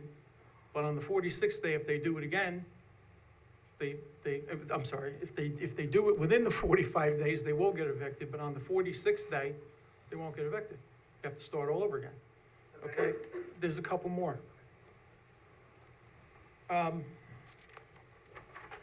Talking about the same type of thing where, and this is a real beauty in New York, where you can have some, physical violence. In this case, it was a 67-year-old, resident. Tenant beat her up. Was issued a 14-day notice to cure and was allowed to stay in the facility because he didn't do it again in 14 days. Not cause for eviction. The judge ruled it's not good cause. Another incident with a tenant not maintaining their apartment. Roaches and all those things, and it's the same 14-day notice to cure. So it seems to me that there's some devil's in the details here.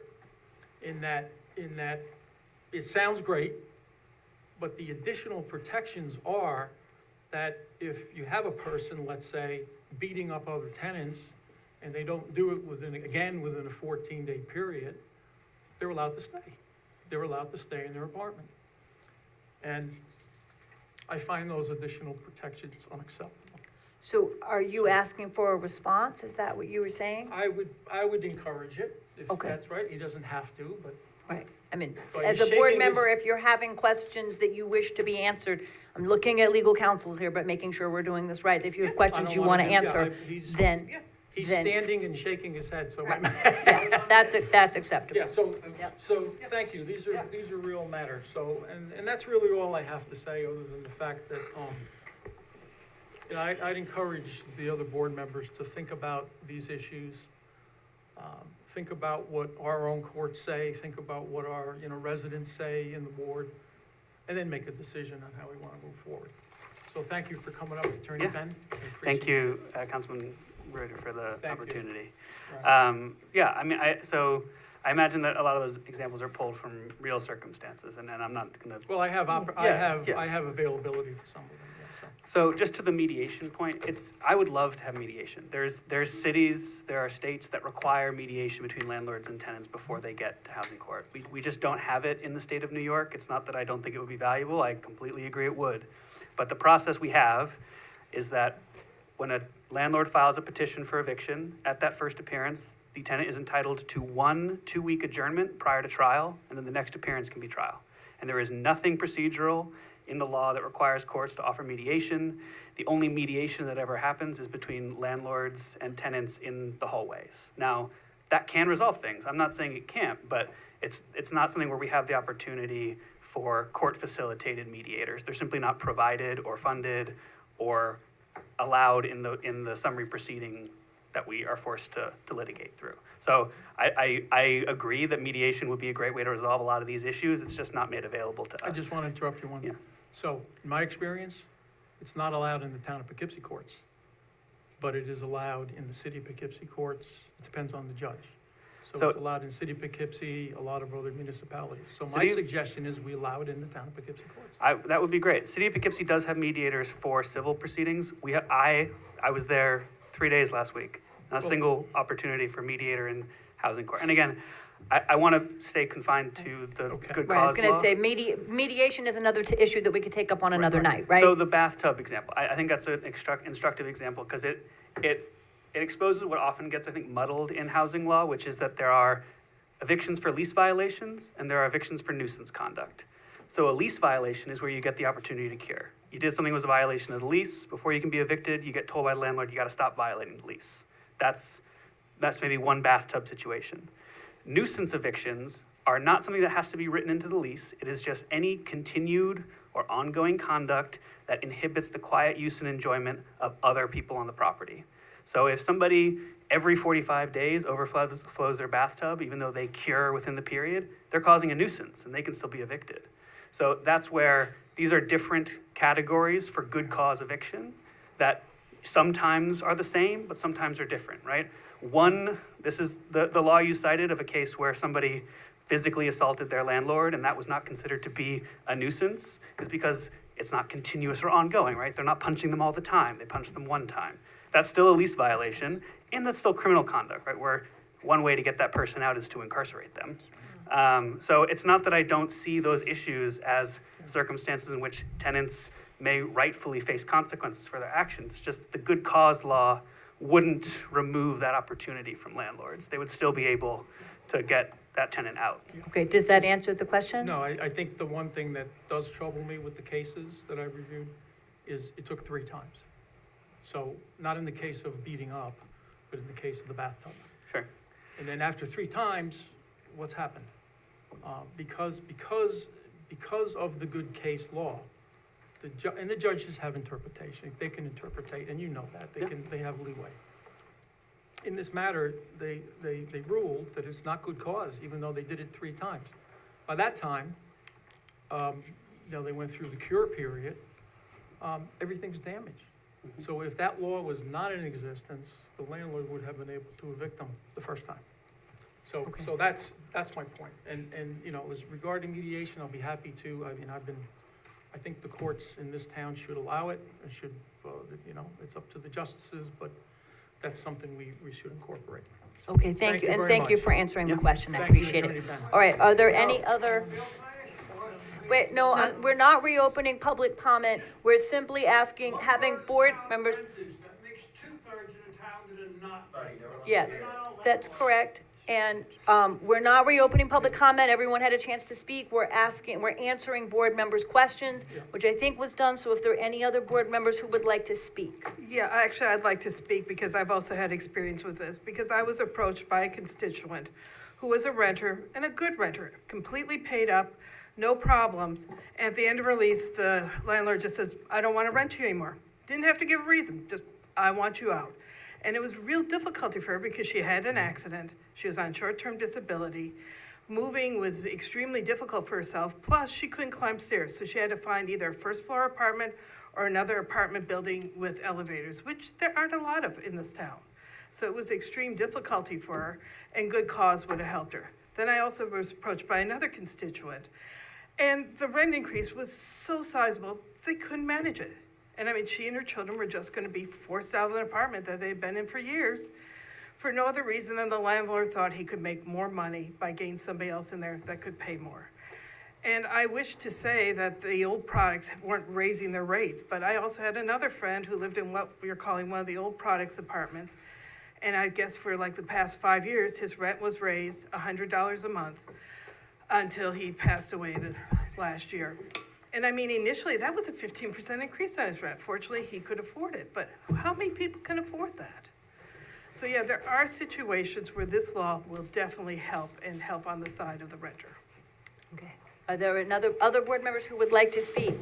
Yeah, I want to add to Ann's point that if a landlord has an issue with a tenant, you can still bring them to court for non-payment or a nuisance issue. So you're not limited by good cause eviction. In fact, good cause eviction is not going to help many residents who need that help, because you've heard it, the year the property was built, the number of units, etc. But we should provide protections to those who we can. And this allows us to give protections to tenants from unreasonable rent increases, or it gives an expansion, so to speak, on those who don't have the benefit of a rent-stabilized property. And if we can do that for the numbers who will benefit from good cause eviction, we should. Because as you've heard from the testimony, it helps the housing issue, the impact of not having housing security. So I don't think it limits the ability of landlords to go to court and get redress. But at the same time, if you're a tenant who has your rent unreasonably raised and you're evicted without good cause, that doesn't spell well for the town of Poughkeepsie. So I'm very much in support of opting into good cause eviction. Okay. Are there others? I just want to say thank you. I know it's been a long evening, but I appreciate all sides listening to both people and both situations. But I wanted to address the point that we don't have to do one or the other. We don't have to support tenants or support landlords. And to many of the landlords who spoke, having more supply of the housing is definitely something we have to do. But we can't do that in a good cause eviction. They have to do one step at a time, and it's like a whole giant tapestry. Because the problem of housing is massive, and it's in every state of the United States. So we're here tonight to support the renters, to support the tenants. And then there'll be another one where we can support landlords and give a better voice to the landlords. My mom was a landlord, and she had someone up in the top apartment, and he had ferrets. Have you ever smelled what ferrets smell like?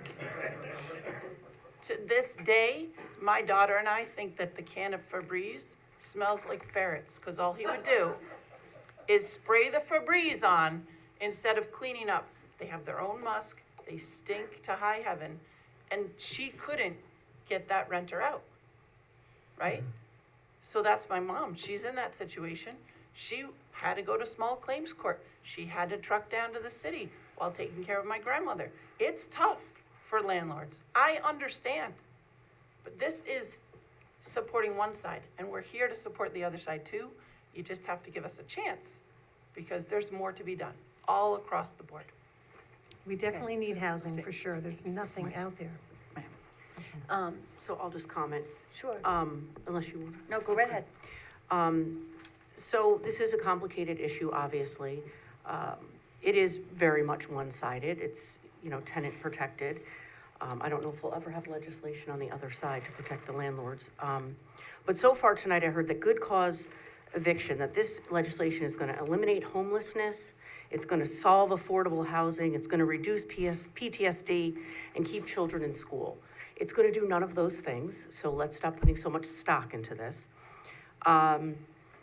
When good cause eviction, when I first heard about it and heard that it was opt-in for municipalities, of course, that piqued my curiosity. Why would it be opt-in and not a state law? Because it was originally created for New York City. So it was designed to be a law that was for New York City, not upstate. That's why the municipalities have the in option. That's why we're all here tonight. So New York City is a different animal. We know that. It is not the town of Poughkeepsie. We are not like New York City. We're not like Beacon. We're not like Catskill. We're not like Kingston. We're not like one of the other 11 municipalities. So, you know, New York City's different. It was enacted because New York City has a large number of apartment buildings. It has high level of unstable rent. Many private equity firms own the buildings in New York City, so it's a different animal. That's what good cause was intended for, not the municipalities around. Now here we are, opting in, spending hours discussing this, and it just doesn't fit for our town. So the vast majority of the apartments in the town are owned by local hardworking business people who invested their hard-earned money in the town to provide housing for all of us, right? They're business owners. They don't like having empty units. They don't evict people without good cause, typically. Yes, there's the bad eggs. There's the anecdotal stories. We've heard several tonight. This legislation aims to overreach and dictate the rents in the town. And I wonder why the town would want the state. Why would we want Albany involved in anything that we do down here? They're doing a poor job as it is. The good cause eviction legislation is very misleading because it isn't about eviction, it's about control. Control of rents landlords can set, controls on how many units they can own, and control over doing business in the town. We have effective planning and zoning boards, and good cause eviction aims at placing restrictions on how we run our town. The town of Poughkeepsie does not have an eviction crisis. In fact, countywide evictions are down 16.5%. Albany has an agenda, and that's why good cause eviction is being offered in a watered-down version of the original. It's a different version that was offered, that was enacted in New York City last August. That's why we have to opt into it. It's like, you know, yay, we will do this. We'll say we'll do this. It's just some sort of smoke and mirrors. It took 5 years for this law to even pass. This is not the solution to the affordable housing crisis. Ultimately, this will lead to costs passed on to the taxpayers, which as a town board member is my foremost concern. What kind of phone calls do I field on a daily basis? It's, why are my taxes high? Why do I pay so much to Arlington Fire? When can I get sewer down in the third ward? So that's what I'm dealing with. That's what town board members are talking about, money. It always comes down to money. Lower my taxes. So ultimately, this will lead to costs passed on to the taxpayers due to higher court costs, more legal aid, and even property value implications. So we heard a lot from one side tonight, you know, and bravo for them coming out in the numbers. Unfortunately, you know, the other side is just as valid and has just as many points. This is our turn now. This is something that the town does not need to be involved in. It's not something that I wish even came across our desk here. We have bigger things to worry about, and affordable housing is one, creating more housing. Good cause eviction is not gonna fix that.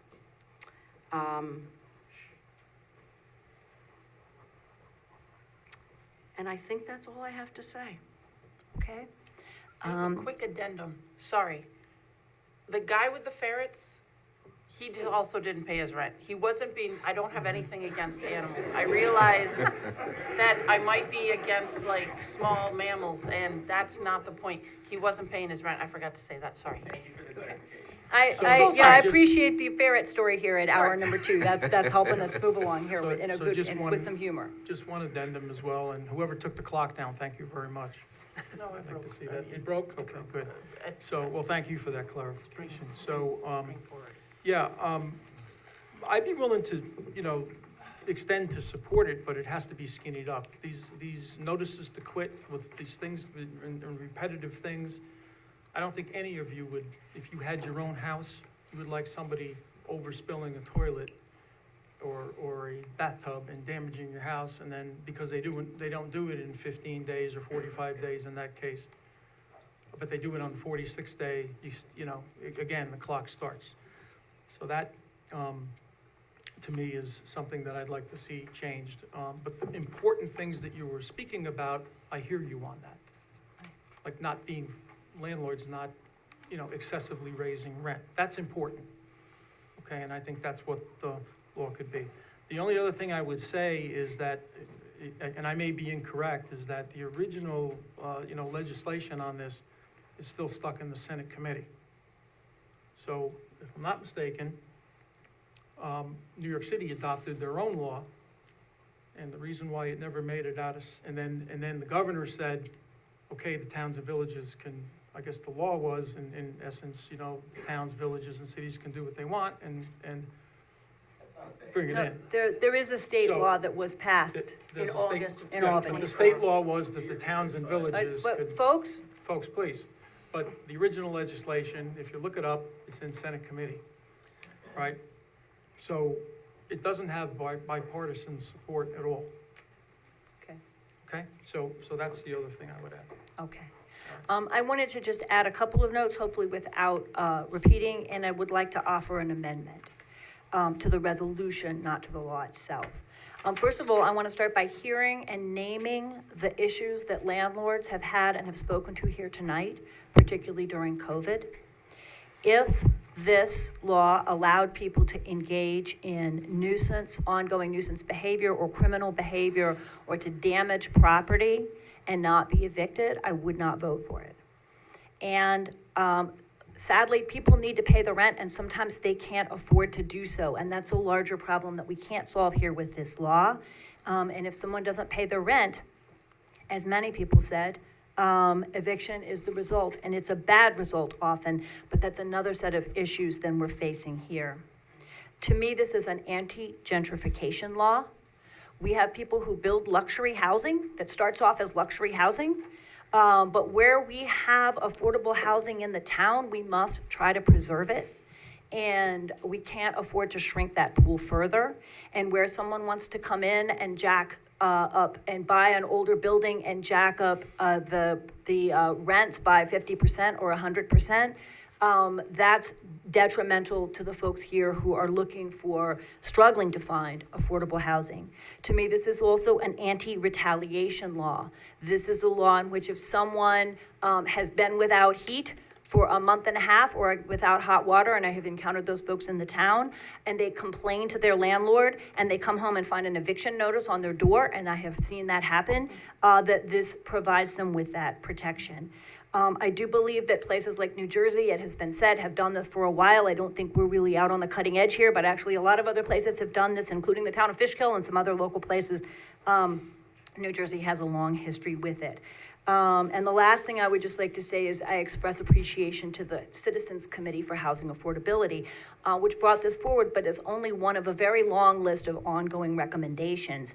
And that includes recommendations that are aimed at increasing the housing supply. And without getting off on a side issue, I want to say that we have made it easier for homeowners to create ADUs, accessory dwelling units, so that it's easier over a garage or in a backyard, or to create a two-bedroom in the house, to create more housing. And in May, we will be rolling out our Nesterly home sharing program. And both of those are designed to increase the number of landlords. They are essentially pro-landlord because they are encouraging our town residents to earn income by renting out a spare bedroom or creating an accessory dwelling unit. So we want to create that housing, it's essential. But what we're looking at here is an anti-gentrification and an anti-retaliation law, in my view. I would like to make one amendment. There is some concern, people have discussed the fact that this law refers to a state law, GCE RPL Article 6A, and that law could change. And so I would like to add a clause in the adopting resolution, be it further enacted, I think this would be the next to the last clause, be it further enacted that if New York State makes substantive changes to the GCE RPL Article 6-A legislation referred to in this town law, the town board of the town of Poughkeepsie shall review this law in light of those changes. This shall review this town law in light of those changes. In other words, we are tying ourselves to a state law. And if that state law changes, we should review what we've done here to make sure we still agree with what we are tying this to. So I would like to propose that amendment, if there's a second. Second. Okay, is there any discussion of that amendment? Yeah, you'll have to tell me what that was. I have two copies, I can even pass one down. So, That was a lot. be it further enacted that if New York State makes substantive changes to the GCE RPL Article 6-A legislation that is referred to in this town law. That the town board of the town of Poughkeepsie shall review this town law in light of those changes. In other words, if the state law that we have to reference here, by the way the state has set this up, changes, we will go back and revisit and make sure that we still agree with what we're tying ourselves to, right? Does that make sense? Yep. Okay. There was a second? Is there any discussion of that amendment? Barbara Laird seconded Yep. it. Is there discussion of that amendment? I think that protects us from changes in Albany that might happen that we don't know how they're gonna change the law. Okay, then, if everybody's ready for a vote on that amendment, all those in favor? Aye. Any opposed? I think it was unanimous, I didn't hear any nays. Any abstentions? Okay, then I think that was a unanimous vote. All right, then we go forward. Is there anyone else who wants to speak to the law itself, or would like to speak further before we vote on the good cause eviction law? Where are you putting the amendment exactly? You can show me. Second to the last, be it further enacted, right after Poughkeepsie Journal on March 21st, 2025, and? Oh, and then that, okay. And then that, and just stick it in there as a be it further enacted? Perfect, thank you. Okay, thank you. And And who's I- gonna all right. move the resolution? Is that gonna be you, Bill? So, All right. just a quick question. Sure. So we've bumped it down to the one housing unit versus the 10? It is, the law applies to buildings of 10 units or more if they are owner occupied. If the owner of that building lives in that, it occupies one of the 10 units. But otherwise, it applies to anyone who owns, as a landlord, more than one unit. So if you have a duplex and you have one, you live in half of it and you rent the other half, you only have one unit, this law does not apply to you. But more than one applies to everybody, unless you own the building and live in it yourself in one of the units, in which case it applies to buildings of 10 units or less. Isn't that where we had some wiggle room, though, that as the board, we could decide? We do? Yes. We So, would say 10, I think the Yes. base is 10, right? because I see, so it's already, So I mean, so we one didn't is a really little get to discuss restrictive. that. The owner occupied, that Is 10 or state less law. is state law, Right, exactly. okay. Right. It's the one where it's anyone with more than, more than one. One, right. Right. So where, is that in here? Yeah, Yeah. it was drafted with the number one in it, and it's been that Yeah, way since it was C. introduced. All right, so Yeah. it's, so that's just the way it's gonna go, huh? Well, other amendments in addition to mine may be, Yeah, I'd prefer not to go the strictest route, so then, you're proposing an amendment yes.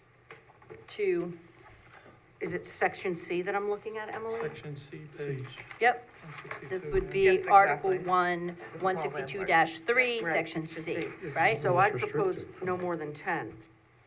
Okay. So a small landlord is defined as a landlord of no more than one housing accommodation. And you're proposing amendment of no more than 10 Yeah, it's defined as a housing landlord of accommodation, No more than 10. accommodations. Anywhere in the state of New York. Yeah, provided is there a that second to that motion? Second that. owner Okay, occupied housing then discussion of that amendment? I understand the concern about small landlords. I think that I have heard enough stories and have been in much conversation now about smaller as well as larger landlords. Again, I don't think any responsible landlord will be impacted by this legislation. I think this is about those who are seeking to raise rents very high, and gentrify properties, without justification, and it applies to retaliation. But I would prefer to keep it at 1 because I think that's a stronger law and it's gonna protect more of our residents. Is there anyone else who wants to speak to the proposed amendment, for or against? Okay, then all those in favor of the proposed amendment from 1 to 10? Aye. Aye. Sorry, 3 ayes, and all those opposed? Aye. Nay. Nay. Sorry, I'm not, 2 hours in, I'm a little confused. All right, I believe there were 3 ayes and 4 nays. Right. Okay. Then the amendment fails, 3 to 4. All right. Any other proposed amendments? So All Bill, right. would you like to move the actual resolution with the one amendment that was made? Well, any of us can move Yeah, the anybody can resolution now, move it. all right? It was- But it's it an went The back to, amendment with the okay. one amendment. We're still on our first resolution of the evening, so Going it's good. with This you, is a- right? Moving Yep. fast. Yep. I'll read it fast. Yep. So I move to, enact the amendment. Enact the Incorporate it- resolution. Incorporate it The within the resolution. resolution as amended. Yep, the resolution as amended, okay? All right? Those in- I Second. second that, right? I think all those in Second. favor? Barbara Laird, We're Barbara, back to your we had amendment, two or three, right? Okay. No, we're back to the whole law, right? My amendment passed, the second amendment by Amberger failed 3-4, so So we're now we're voting on we're the voting on the amended law. law. We're voting on the amended law, okay? All right. Okay. And all those in favor? Why don't we do a roll call? I'll do a roll call. Absolutely. Call vote? Bill? Oh, you don't want me to read it again, right? No, I think No. we're I think good. at this point, We're good. I think we're good. We're just gonna do a roll It's call been vote. forward, right? All right, clerk, would you, Roll vote. clerk? Yes, Bill Reuter, no. Barb, Aye. Ann Berger, Nay. Rebecca, Aye, yes. Mike's phone, Nay? Ryan Shaw, Aye. and Ann Shershay. Aye. So,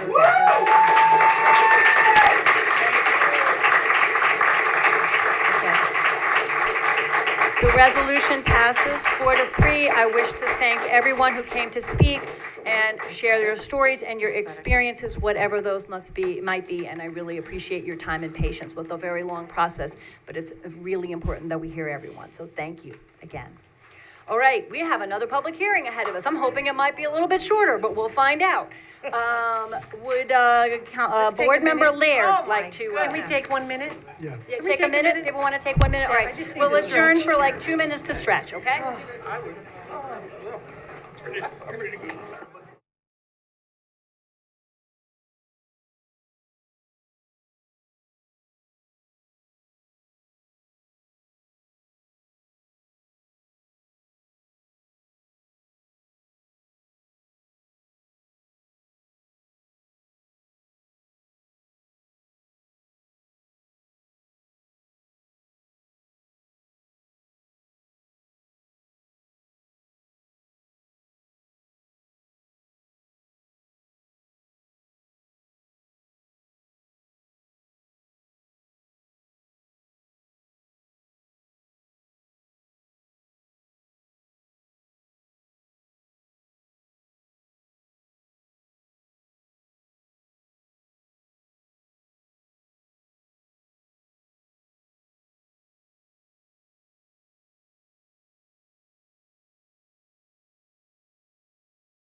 There's no one.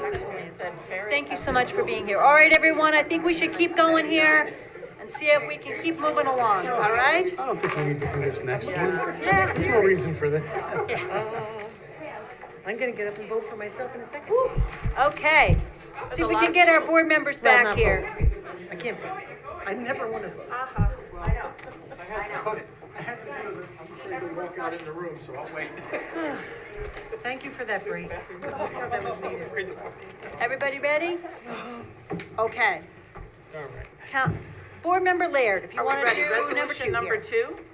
Open? We're going to open the public hearing, which is talking about allowing us to put on the ballot a next local law which would provide a 4-year term for the elective office of town clerk. And that would be starting January 1st, 2026.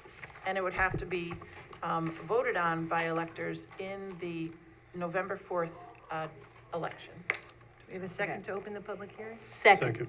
Okay, so the public hearing is hereby opened. If anybody wants to speak on this proposal to put on the ballot, Sit back down, sit back to down. speak on the, let's see if other people other than the town clerk would like to speak to this first, and then we'll see if the town clerk wants to say something about a 2 to 4-year term.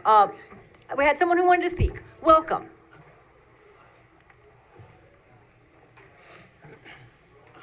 Jim Talley. I currently live on Park Avenue, but as of yesterday, I officially became a renter. I'll just leave it at that. I urge you to extend the term of the town clerk for 2 reasons. First, the fact that we elect a town clerk and a highway superintendent and a receiver of taxes is all a relic from the 19th century. It's an obsolete law, should have been changed a long time ago. Let's do the best we can until New York State finally gets into the 21st century. The second reason is that in a democracy, it's very important that people make policy be accountable to voters. And that's you guys. The town clerk, her major job is to administer the policies and the procedures that you set forth. And that requires expertise and experience. And changing a town clerk every 2 years would be just hopelessly inefficient and a recipe for chaos. Let's hire people that can learn to do the job, do it well, and keep them in that office. Thank you. Thank you very much. Is there anyone else who would like to speak? Yes, welcome.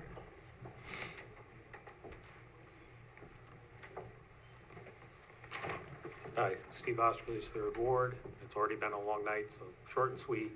Yeah, I agree. This should be a 4-year term for the town clerk. And we'll, as Charlie said, for the same reasons. All right, I think you get the award for shortest comment of the night. Well done. All right. Anybody else who would like to speak on a 4-year term for the town clerk? Well, at least putting it before the voters to decide that question, right? Can I speak or? No. I believe, is there anyone I'm on a Zoom? resident. Hang You know on. what you On want. on Zoom. Is there anyone else? If not, then I believe that, Felicia, if you wanted to say something, that would be fine. Yes, as far as it being relic, that it's a elected position, I don't know if I really agree with that, Jim, to be honest.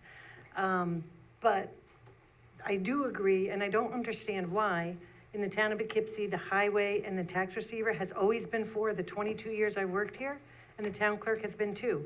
In any other town that has those 3 same positions, it's been mostly 4. I don't understand it, and I don't know why, and I don't really wish to research it because I'm way too busy. I do believe, and it really isn't for my own gain, I did try twice in my terms here to pass this because I truly believe it's for the benefit of the people. Both times that it was on the ballot, and I won't discuss why, it wasn't, I don't think, because people didn't want it, I don't think they were informed. And I really think that it is, I have worked since I've been 16, and I have had 3 jobs pretty much my whole life till I got this job. This job suffices my brain to, it's like having 4 jobs, and so I don't need 3 jobs anymore because it keeps me going. And it's a extremely crazy job. And I think that if you really love the job, you know, you could be here for a long time. And I think it's really important that they get somebody that in 2 years, I have been here 22 years. I was the deputy town clerk for 10 before I became the town clerk. Every day, there's something that my girls interrupt me and ask me, and I'm like, holy crap, I have no idea. Still, to this day, there's things I don't know, and it's getting tougher every day, truthfully, with New York State. And yesterday, I really thought about not running again. It was a tough day. So, I mean, you know, I think it should be a 4-year term. Okay. Thank you very much. And I really hope that everyone can, you know, get out there while they're voting for, you know, and if you are the right town clerk, you are not on either side of the fence. Because I deal with death certificates and birth certificates. And when people come in, I never even think about party until this lovely time of year. Okay. But you know, I just wanted to say that out loud. Thank you very much. All right, seeing no further people who wanted to speak to this? I think there's a hand back there, the guy in Was the there a blue. hand? Guy in the blue. Is there anyone else who wanted to speak to The this? guy in the blue better say something. No? Everybody's good? All right, then, Okay, I'm sorry. all right. Then said take it one I year, move to close the public hearing. Second. Okay, all those in favor? Aye. Aye. Any opposed? All right, the hearing is closed by the vote of 7-0. And is there any board comment on the resolution? No. Okay. Everything's been said. We agree that the superintendent of highways gets a 4-year term, the receiver of taxes has a 4-year term. And this is really and for the this would be future it. clerks, because, you know, I'm really not gonna be here much longer, and it takes a long time to learn the job regardless. Do you want me to read- Understood. Do So you want me to read this in full? I don't think we need to read it in Make a full. motion to forego the recent. 9. Second. All those in favor? Aye. Okay, so we are putting this on the ballot for voters in the fall, and it will appear on the ballot if we vote yes. Okay, all those in favor? Aye. Any opposed? This resolution carries 7-0. Thank you, people. All right, Appreciate it. absolutely. Once Now, again, once again, I appreciate it. you're very welcome. I'm glad that we can put this on for the voters to decide in the fall. And now we have public comment. Did you want to go over the agenda, or you just hope I people can know go it? over the agenda briefly. We are selling a surplus police vehicle to the Village of Millbrook. We're voting on agreeing with the county on our Stop DWI checkpoint program.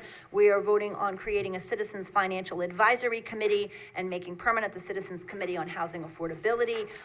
We are voting on a street light at 487 Vassar Road. We're voting on an irrevocable offer of dedication for South Road crossings. We are authorizing an application for an engineering grant for the engineering portion of a Sun Lane Sheaf Road pump station project.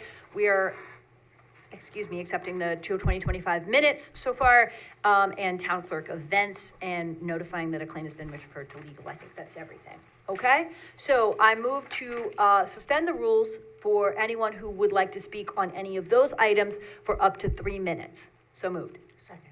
All those in favor? Aye. Any opposed? Okay, is there anyone who wants to speak on any of those items? Right there. And this is about the items that are on the agenda here, okay? Welcome. If it's about any issue, it's after. Just so you know. Thank you. Sorry I started this discussion earlier. My name is Carolyn Fielding, and I live on Vassar Road in the town of Poughkeepsie. I was thrilled to see that there is a traffic light proposed for Vassar Road.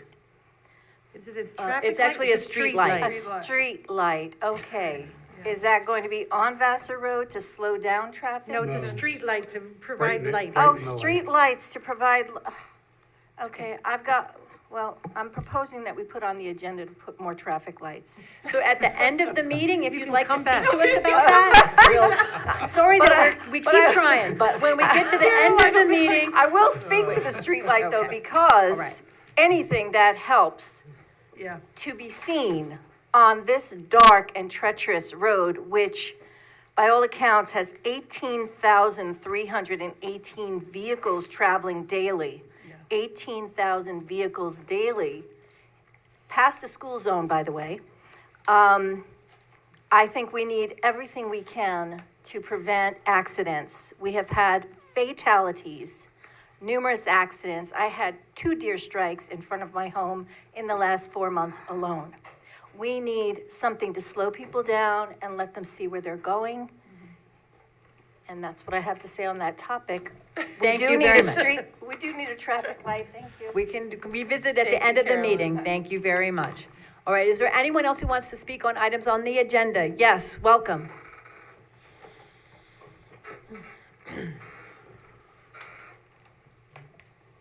Steve Oskerlease, on actually 2 things. One, I'm happy to see that the Citizens Financial Advisory Committee is on the agenda. I think it's a good idea. There's a lot of people with expertise, and, assuming it passes and you're taking resumes, I'm happy to do it. I've got over 30 years of experience in municipal accounting and doing budgets and that, so it can help. And I think, hopefully this will be successful, and it could be used in other areas where people have other expertise, not just financial, that can lend their advice. The other thing I question is actually the street light on Vassar Road. I travel that quite often and stuff, and I guess it already has street lights. I don't kind of understand why one street light at one location. Was it requested by the homeowner? Was there some other reason? Do we want to address that now or when we get to the resolution? It's up to you. No, I don't mind a little dialogue here. We've all made it this far. A resident has been trying to get a light. So if you know the section, it's right where Alexander meets Vassar Road. And these driveways are 1 car length away from the edge of the road. And this person and his mother have been trying to get a street light there for 60 years. And I guess they talked to the wrong people. It didn't happen. Each traffic light, each street light is actually on a pole in that one stretch, because there's so many driveways right on top of each other, except for his. And the only other place where there is no street light is when it has a breaker. What people call them transformers, right? Okay. So if it has that breaker on it, it doesn't have a street light. This is one house before the turn to Alexander. I went to look at it. Is it absolutely necessary? Maybe not, but it is one house away from the turn on Alexander, and as you know, Town of Poughkeepsie owns a highway garage there where they pick up the salt and they dump off the leaves. So we've got big trucks coming out there, and it's very dark. Yeah, it just seemed random. It is. Okay. With It's that random, one but there. he's very happy that 60 years has paid off. Okay. Thank you. Thank you. Is there anyone else in the room or online who would like to speak to items that are on the agenda tonight? Seeing none, I move that we return to regular session. Second. All those in favor? Aye. Any opposed? All right, we return to regular session, and I believe, Board Member Berger, we are at the police vehicle. Be it resolved that the Town Board of the Town of Poughkeepsie, having received a communication from Chief Cavalier, does declare one 2019 Ford Taurus police vehicle to be surplus and approves the sale to the Village of Millbrook Police Department. Said car, said VIN number, mileage 48,741 for the price tag of $13,250. So moved. Second. All right, any discussion? Then all those in favor? Aye. Any opposed? The resolution carries 7-0. Be resolved, Town Board, Town of Poughkeepsie is hereby authorized supervisor to sign a 2025 Stop DWI Program Agreement with the County of Dutchess, copy of which is attached, and I believe the agreement was for, there was a price tag on this, wasn't there? $18,000. Mm-hmm. Okay, so moved. Second. All right, any discussion? This is an annual process that we go through, so. Just wanted to question that $18,000 is shared between those 6 municipalities? No, I believe that is the amount that the county pays to us in this contract for us, just for us. I think Okay. they sign similar contracts with other municipalities, so. Thank you. Okay? All right, then, all those in favor? Aye. Any opposed? The resolution carries 7-0. All right, resolution number 5 deals with, I guess, giving the town the option to create the Citizen Financial Advisory Committee. bunch of individuals who have various experience in related fields of finance. They would serve I might as well read the last portion. The town board of the town of Poughkeepsie hereby determines that it is in the best interest of the town to enlist the assistance of such residents by creating a volunteer citizens financial advisory committee that will, on an ongoing basis, study and make recommendations to the town board on financial policies. The town board of the town of Poughkeepsie would establish this committee with the following missions and goals laid out below. Be it further resolved that the committee shall consist of at least 5 and no more than 10 members who shall be current residents of the town of Poughkeepsie and who shall be appointed by the town board on recommendation of the town supervisor after the board's review of all resumes and letters of interest. Among their duties would be to study the town's financial questions, advise the town board, its finance committee. It shall not be a decision or policy-making body, shall be advisory only. The committee shall meet quarterly with the town controller and other officials as appropriate. And in cooperation with the finance committee, the citizens committee shall review the town's capital plan and may conduct research and make recommendations. The citizens committee shall review the supervisor's annual proposed budget and assist the budget committee in making recommendations, publicizing budget-related presentations, meetings, and public hearings, and encouraging residents' engagement in the budget process. As requested by the town supervisor, controller, finance committee, or budget committee, the citizens committee may assist with research and make recommendations in other areas, including but not limited to tax and assessment policies, efficiency measures, revenue generation, including user fees, technology and software investments, and financial efficiencies and costs related to town goals and other initiatives. The item outlines subsequent appointments shall be for 2-year terms. There is a plan not to have the committee without staffing, so the initial appointment of at least 8 members, 1/2 shall be appointed to a 2-year term, and 1/2 plus in the case of an odd number of appointees to a 3-year term, so that terms will be staggered and the committee will at no time lose all its experienced members. The committee members shall choose their own chairperson and secretary annually and shall choose by a majority vote whether to meet in person or remotely. The committee's meeting shall be open to the public and the committee shall either keep written minutes or a video record of all meetings which shall be available through the town website. So moved. Second. Okay, I'd just like to first of all thank Board Member Reuter for bringing this forward, and this represents, some ideas that he originated, and to say a couple of things about this. The first is that the structure is designed to be a little bit looser than we have had in some other cases where we have had sort of each board member finds one person from each ward. We're looking for people who have financial expertise. It is important that we not have everybody live on the same block or have the same, the exact same experience or age or other background. But this is a little bit of a looser format to allow anything between 5 and up to 10 members.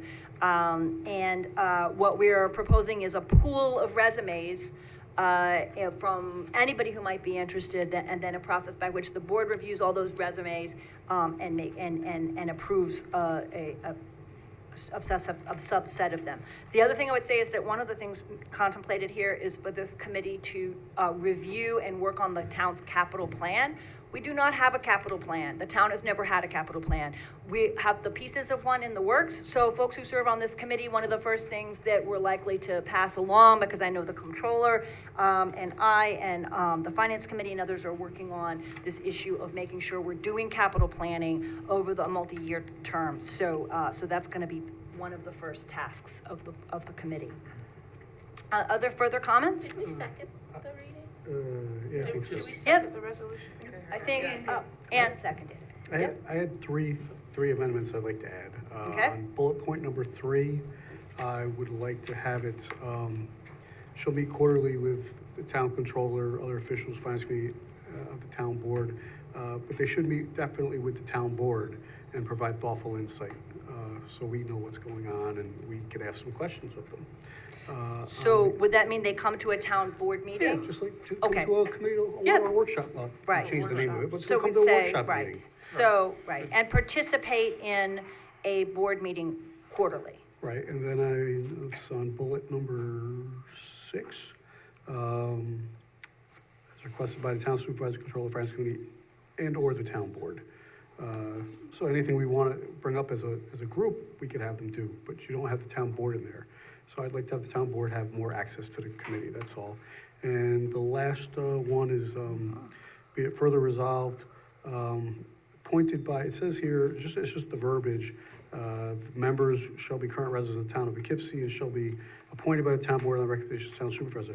I'd rather not have it on the recommendation, it should be recommendation on the body. Like, we're all gonna get the, resumes and look at them, and then we should all make that decision, not, Right. you know, just, it's more the way you have it set up, it just Right. looks like, you know. Well, so here's the issue. The first two of those, I think I would second those amendments, and let's see how we want to do that. But I think they are they strengthen it a great deal.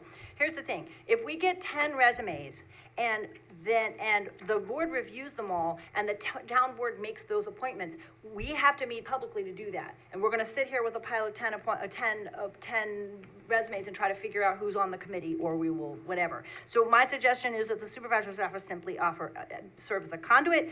The committee will be appointed by the town board.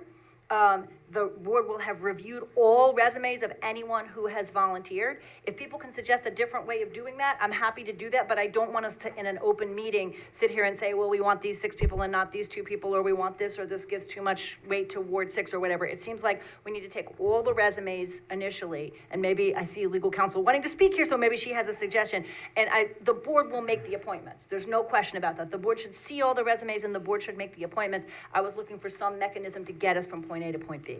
Well, just to add, you can meet in executive session to talk about appointments. Oh, It's good like, point. It's like All right. interviews for. Oh, yeah, perfect. All right. But I don't So- know if that solves the problem of. It does. Yeah, At least we can it talk does. about it, and So, then so put it out there. then, so let me review your amendments, and I'm happy to second them, okay? The first is that, in the third bullet point, the Citizens Committee shall meet quarterly with the town controller and other officials as appropriate, including the Finance Committee of the town board or its chair, and participate quarterly in town board meetings to review quarterly reports on revenue and spending.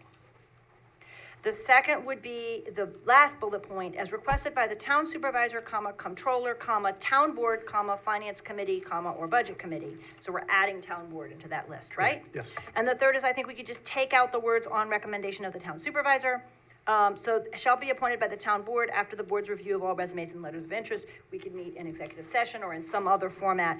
We'll figure out how to do that, but the board, makes the appointment. I'm happy to second all those. Any further discussion? Sounds great, yep. Then, all in favor of those amendments? Aye. Any opposed? All right, the amendments carry 7-0. All right, any So further? I'd just like to add, I wanted to thank the supervisor. I was, the little bit of the history of this is there were 2 proposals put in, referendum. One was a Citizens Budget Advisory Committee, and one was a Finance Committee, or a Process and an Improvement Committee, which I submitted. And I want to thank the supervisor when I was away for consolidating and rewriting it. She does a very good job with that. And I thought that was pretty good. She covered most of the points here. So the important thing is that we get the citizens' involvement. And that was my intent with bringing that forward. And it doesn't have to be formal. I'd rather it's not formal. So that you don't have to have super financial background and experience. You have to have real life experience and an interest in the town.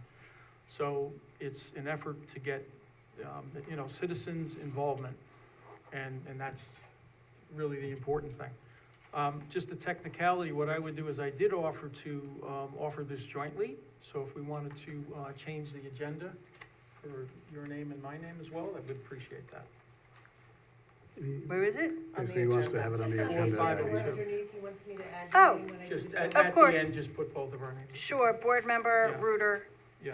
board member Reuter, and Jointly. supervisor It's Edwards. always good Yep. to do Change things. that in the Ah, I summary. didn't even notice that. It's Okay, always that's good to great. do things jointly. Yep, that's totally fine. I'll change All it right. in the summary. Otherwise, thank you very Alright. much. Well, I know you did a lot of work when I was out, and I appreciate course. bringing it forward and consolidating it and getting the impact of the community to the board. So thank you. So let's take a vote on it as amended. Okay.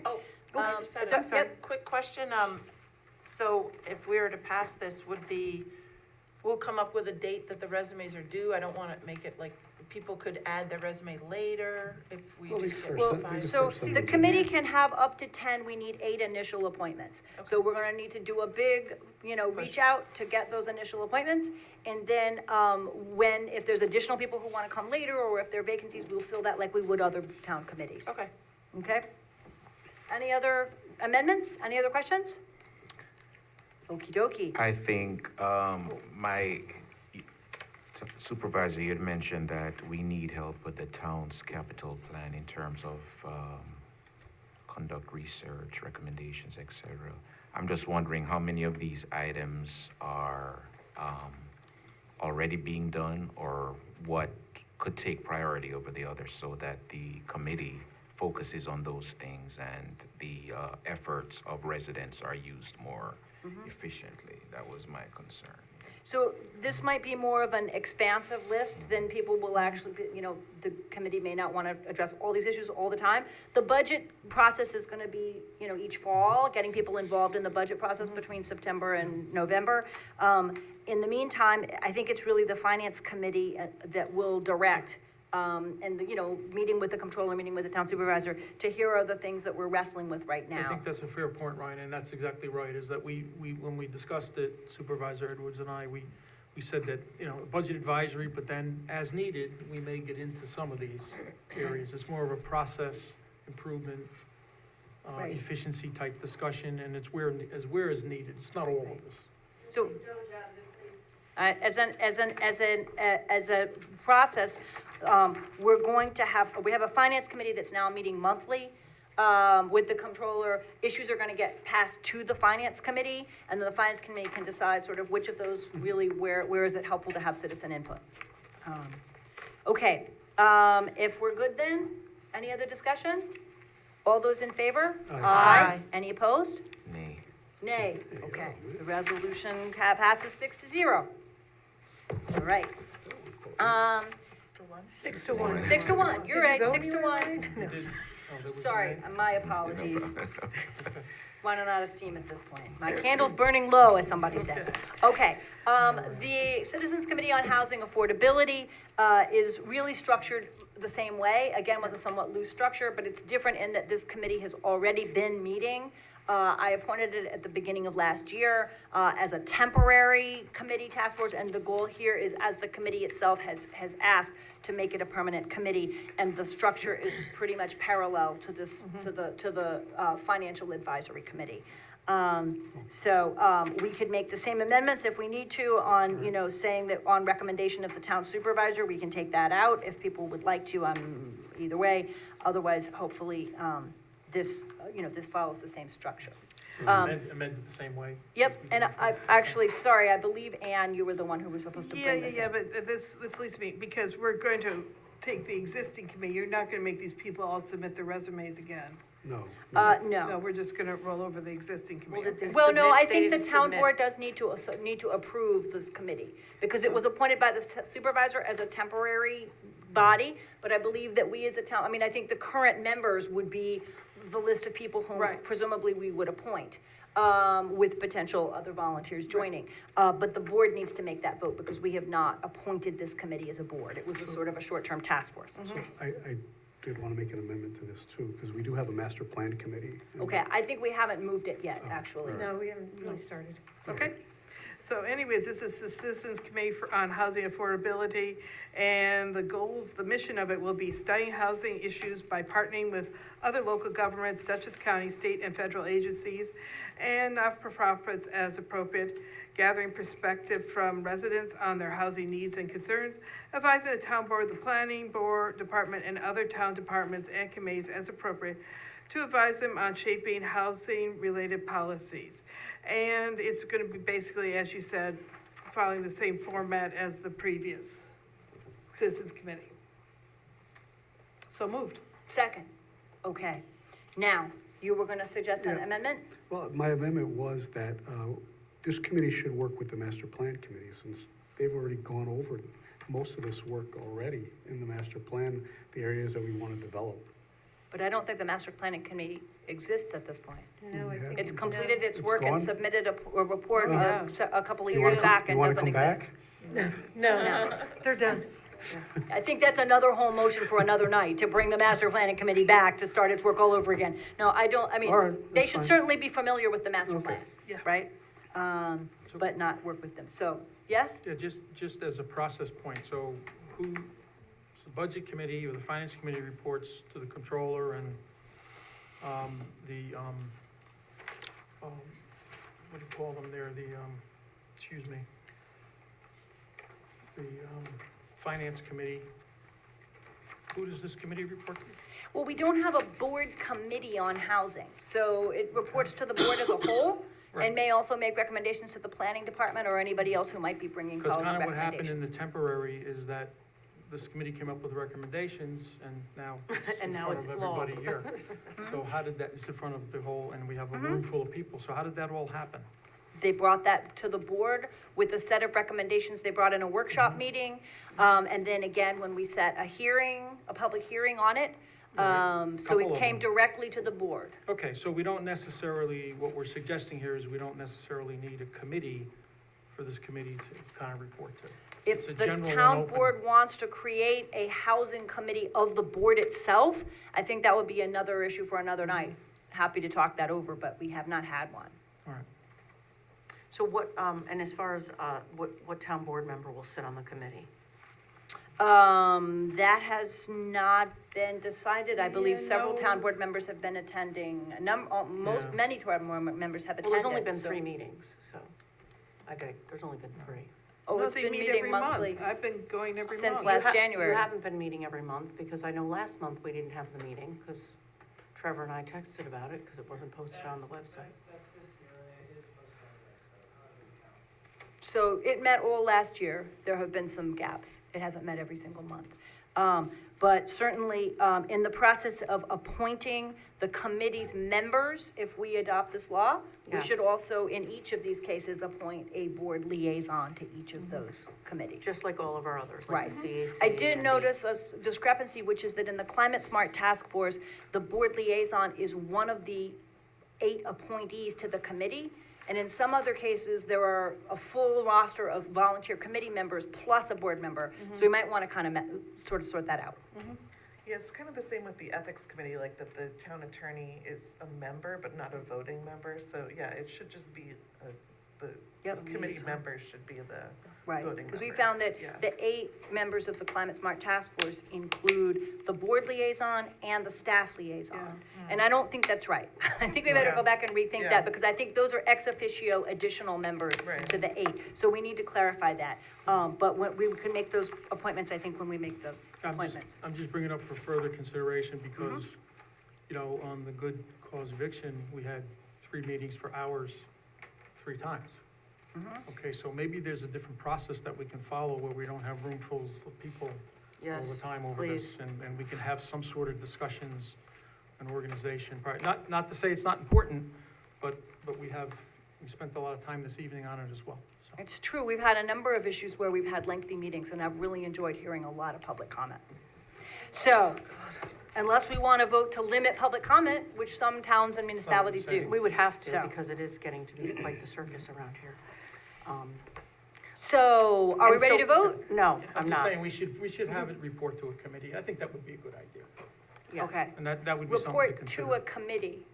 So then, Wait a minute, what? At So some we, point. we don't do that for all of our, I mean, like historic preservation and climate smart. Climate and the Smart, CAC. yeah. I think it'd be better just to have a board member embedded, and then they can report during the workshop and keep everybody up to Okay. date, than forming another committee. Okay, that sounds like a good idea.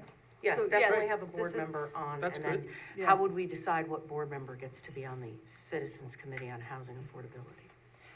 Just well, general interest? these are public meetings, and I think as with other committees, often multiple board members come. But like, for instance, on the liaison at the CAC, like I'm the Yeah. one who reports on that, so who would It's be the? historic commission. Right. Yeah, so who would report back? We've usually taken Who hasn't volunteers, gotten a committee so- yet? Yeah, if there's anyone who would like to do that, for both of these committees, I'd be happy to, have people, I've been trying to spread that around, since obviously I don't think there's any one board member who wants to be the liaison to every single committee, and try to spread those around by people's preference, depending on where people would like to serve. So maybe we could Happy look to at- continue to do that. We can look at the committees and where people stand now and who might be lacking in a certain, like if some person seems to be on 3 or 4 committees, maybe somebody is falling short on a committee. Sure, I think it's by volunteer basis, and anybody who would like to serve, let's talk that over, and if there's, if there's multiple people who do, or if people want to change their committee assignments, I'm happy to do that mid-year as we create new committees, so,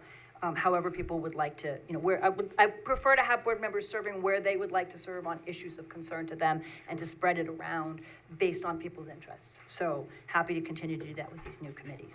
Any other comments? Yes. The third to last paragraph, be it further resolved that the committee members shall choose their own chairperson and secretary annually. So who would do that?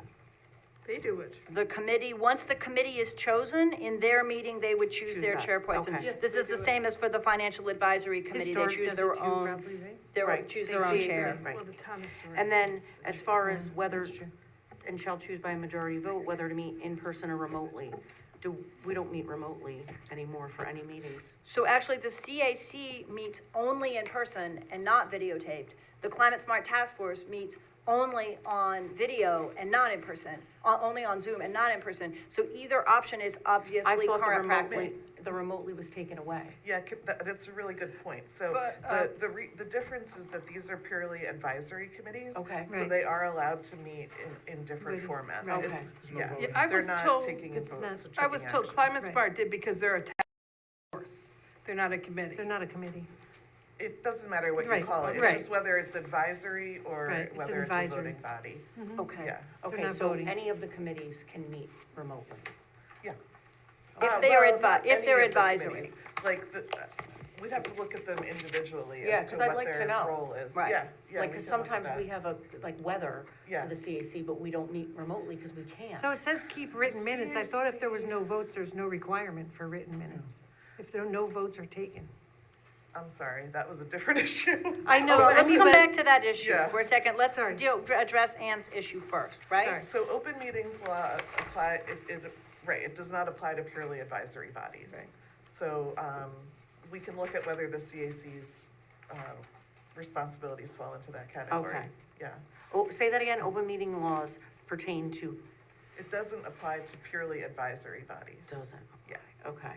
So the question is the CAC a purely advisory Right. body, or does it have, decision-making power as a CAC that requires it to meet in person rather than remotely? Yeah, and I've normally seen CACs follow open meetings law. Yeah. Unless they're a conservation commission. Okay. But, yeah, we'd have to look at that. Okay. It's possible we could loosen that up for you. Yeah, and it's Yeah. just, it's come up several times Yeah, where yeah. weather or someone's, 3 of us are sick and then there's only 3 of us that show up and it's fine, but we've never pulled the trigger on a remote because somewhere along the line we can't.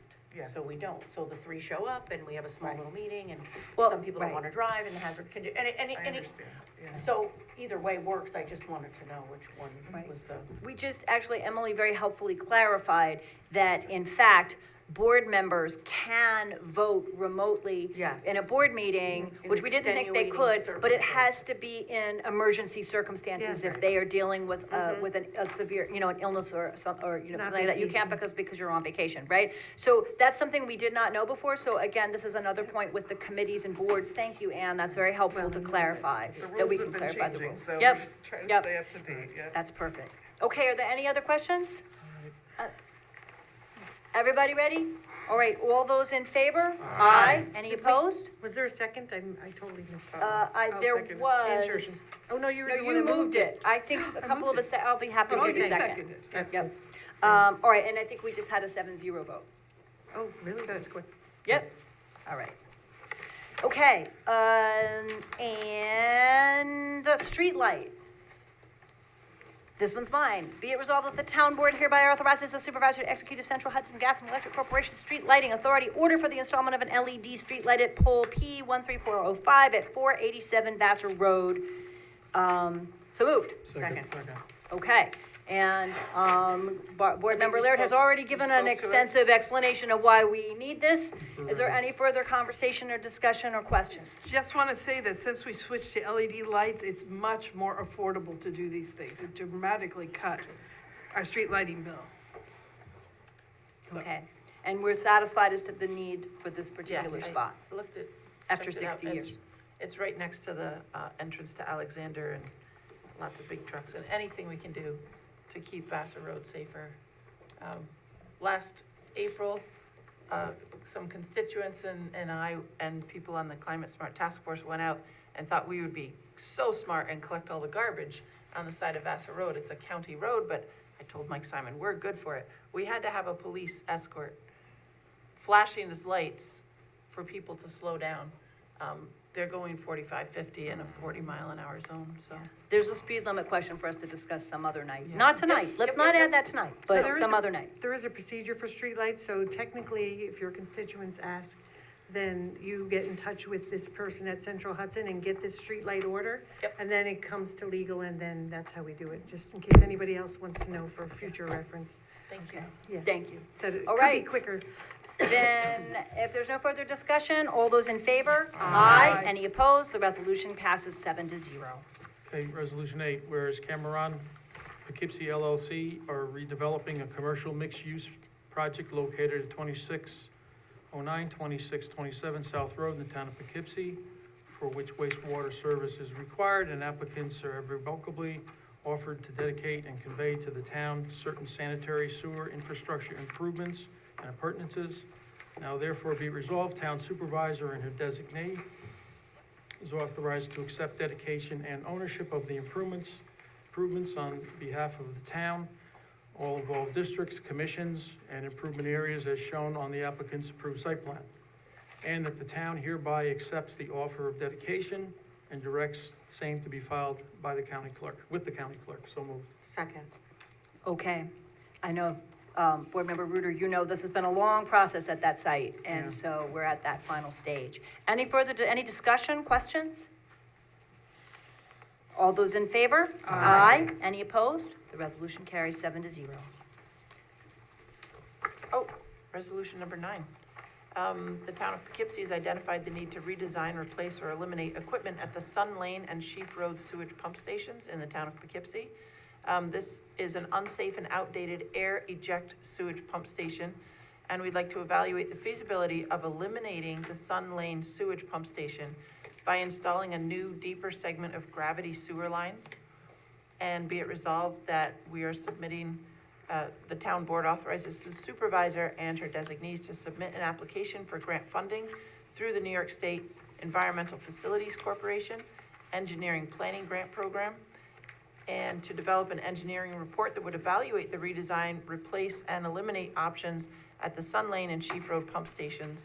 This authorizes and appropriates a minimum 20% local match as required by the Engineering Planning Grant Program in the amount of $10,000 and based upon the total EPG grant award of $50,000. So moved. Second. All right, so, the 20% local match would come out of the sewer fund, since this is a sewer project. We're finding that grant applications often want the engineering process for a project that we really need to do. Going ahead and getting the engineering part done is helpful in applying for larger grants, and this is a grant program that enables us to do that, so it's an urgently needed, project. This is one of the the air eject, pumps, sewer pumps from the 1960s that are crumbling. So, all those in favor? Aye. Any opposed? Resolution carries 7-0. All right, I believe we refer now to the town board, to the town clerk. Actually, The there's number town 10. board. Oh, The the town town board does hereby accept the minutes for the following 2025 board meetings to wit, February 5th, February 19th, March 5th, and March 19th, all of 2025. So moved. Second.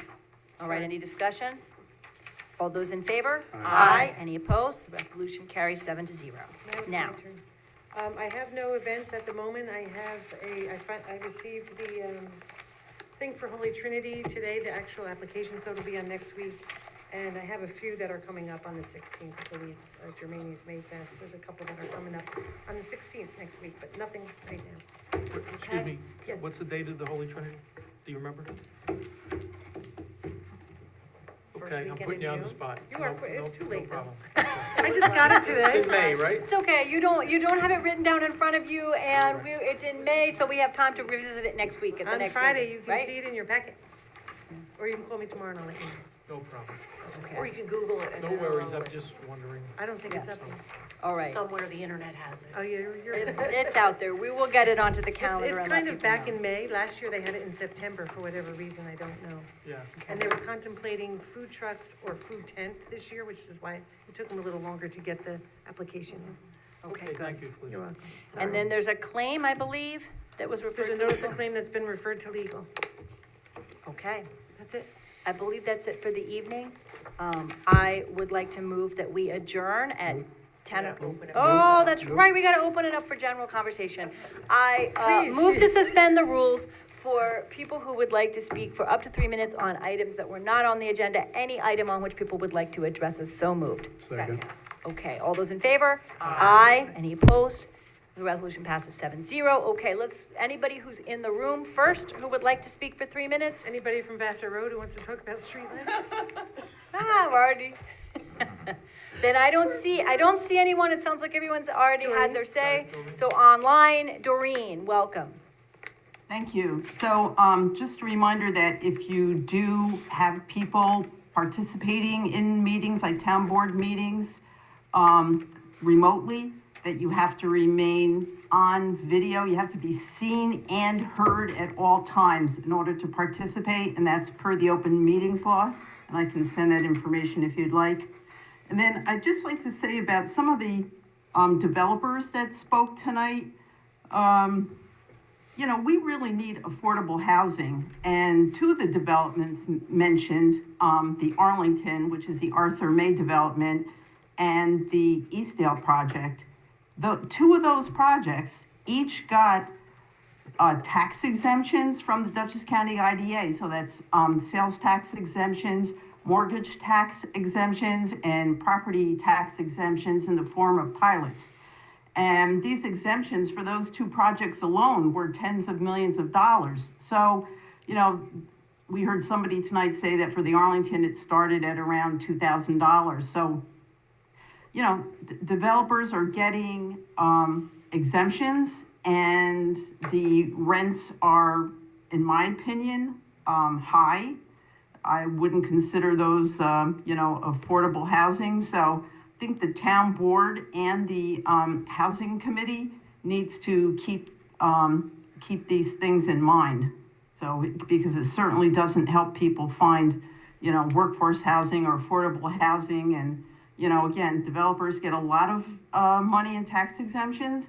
Then they come in a lot of times afterwards for their tax certs. They ask to have their property values lowered. Then they pay less taxes. So it's sort of a vicious circle. Okay, that's it. Thank you. Thank you very much. Is there anyone else who wanted to speak? Then I move to return to regular session. Second. All those in favor? Aye. Any opposed? And I move at 10:04 PM to adjourn. Second. All those in favor? Aye. Thank you, everyone, very much. Have a good night. I don't know, we don't do it.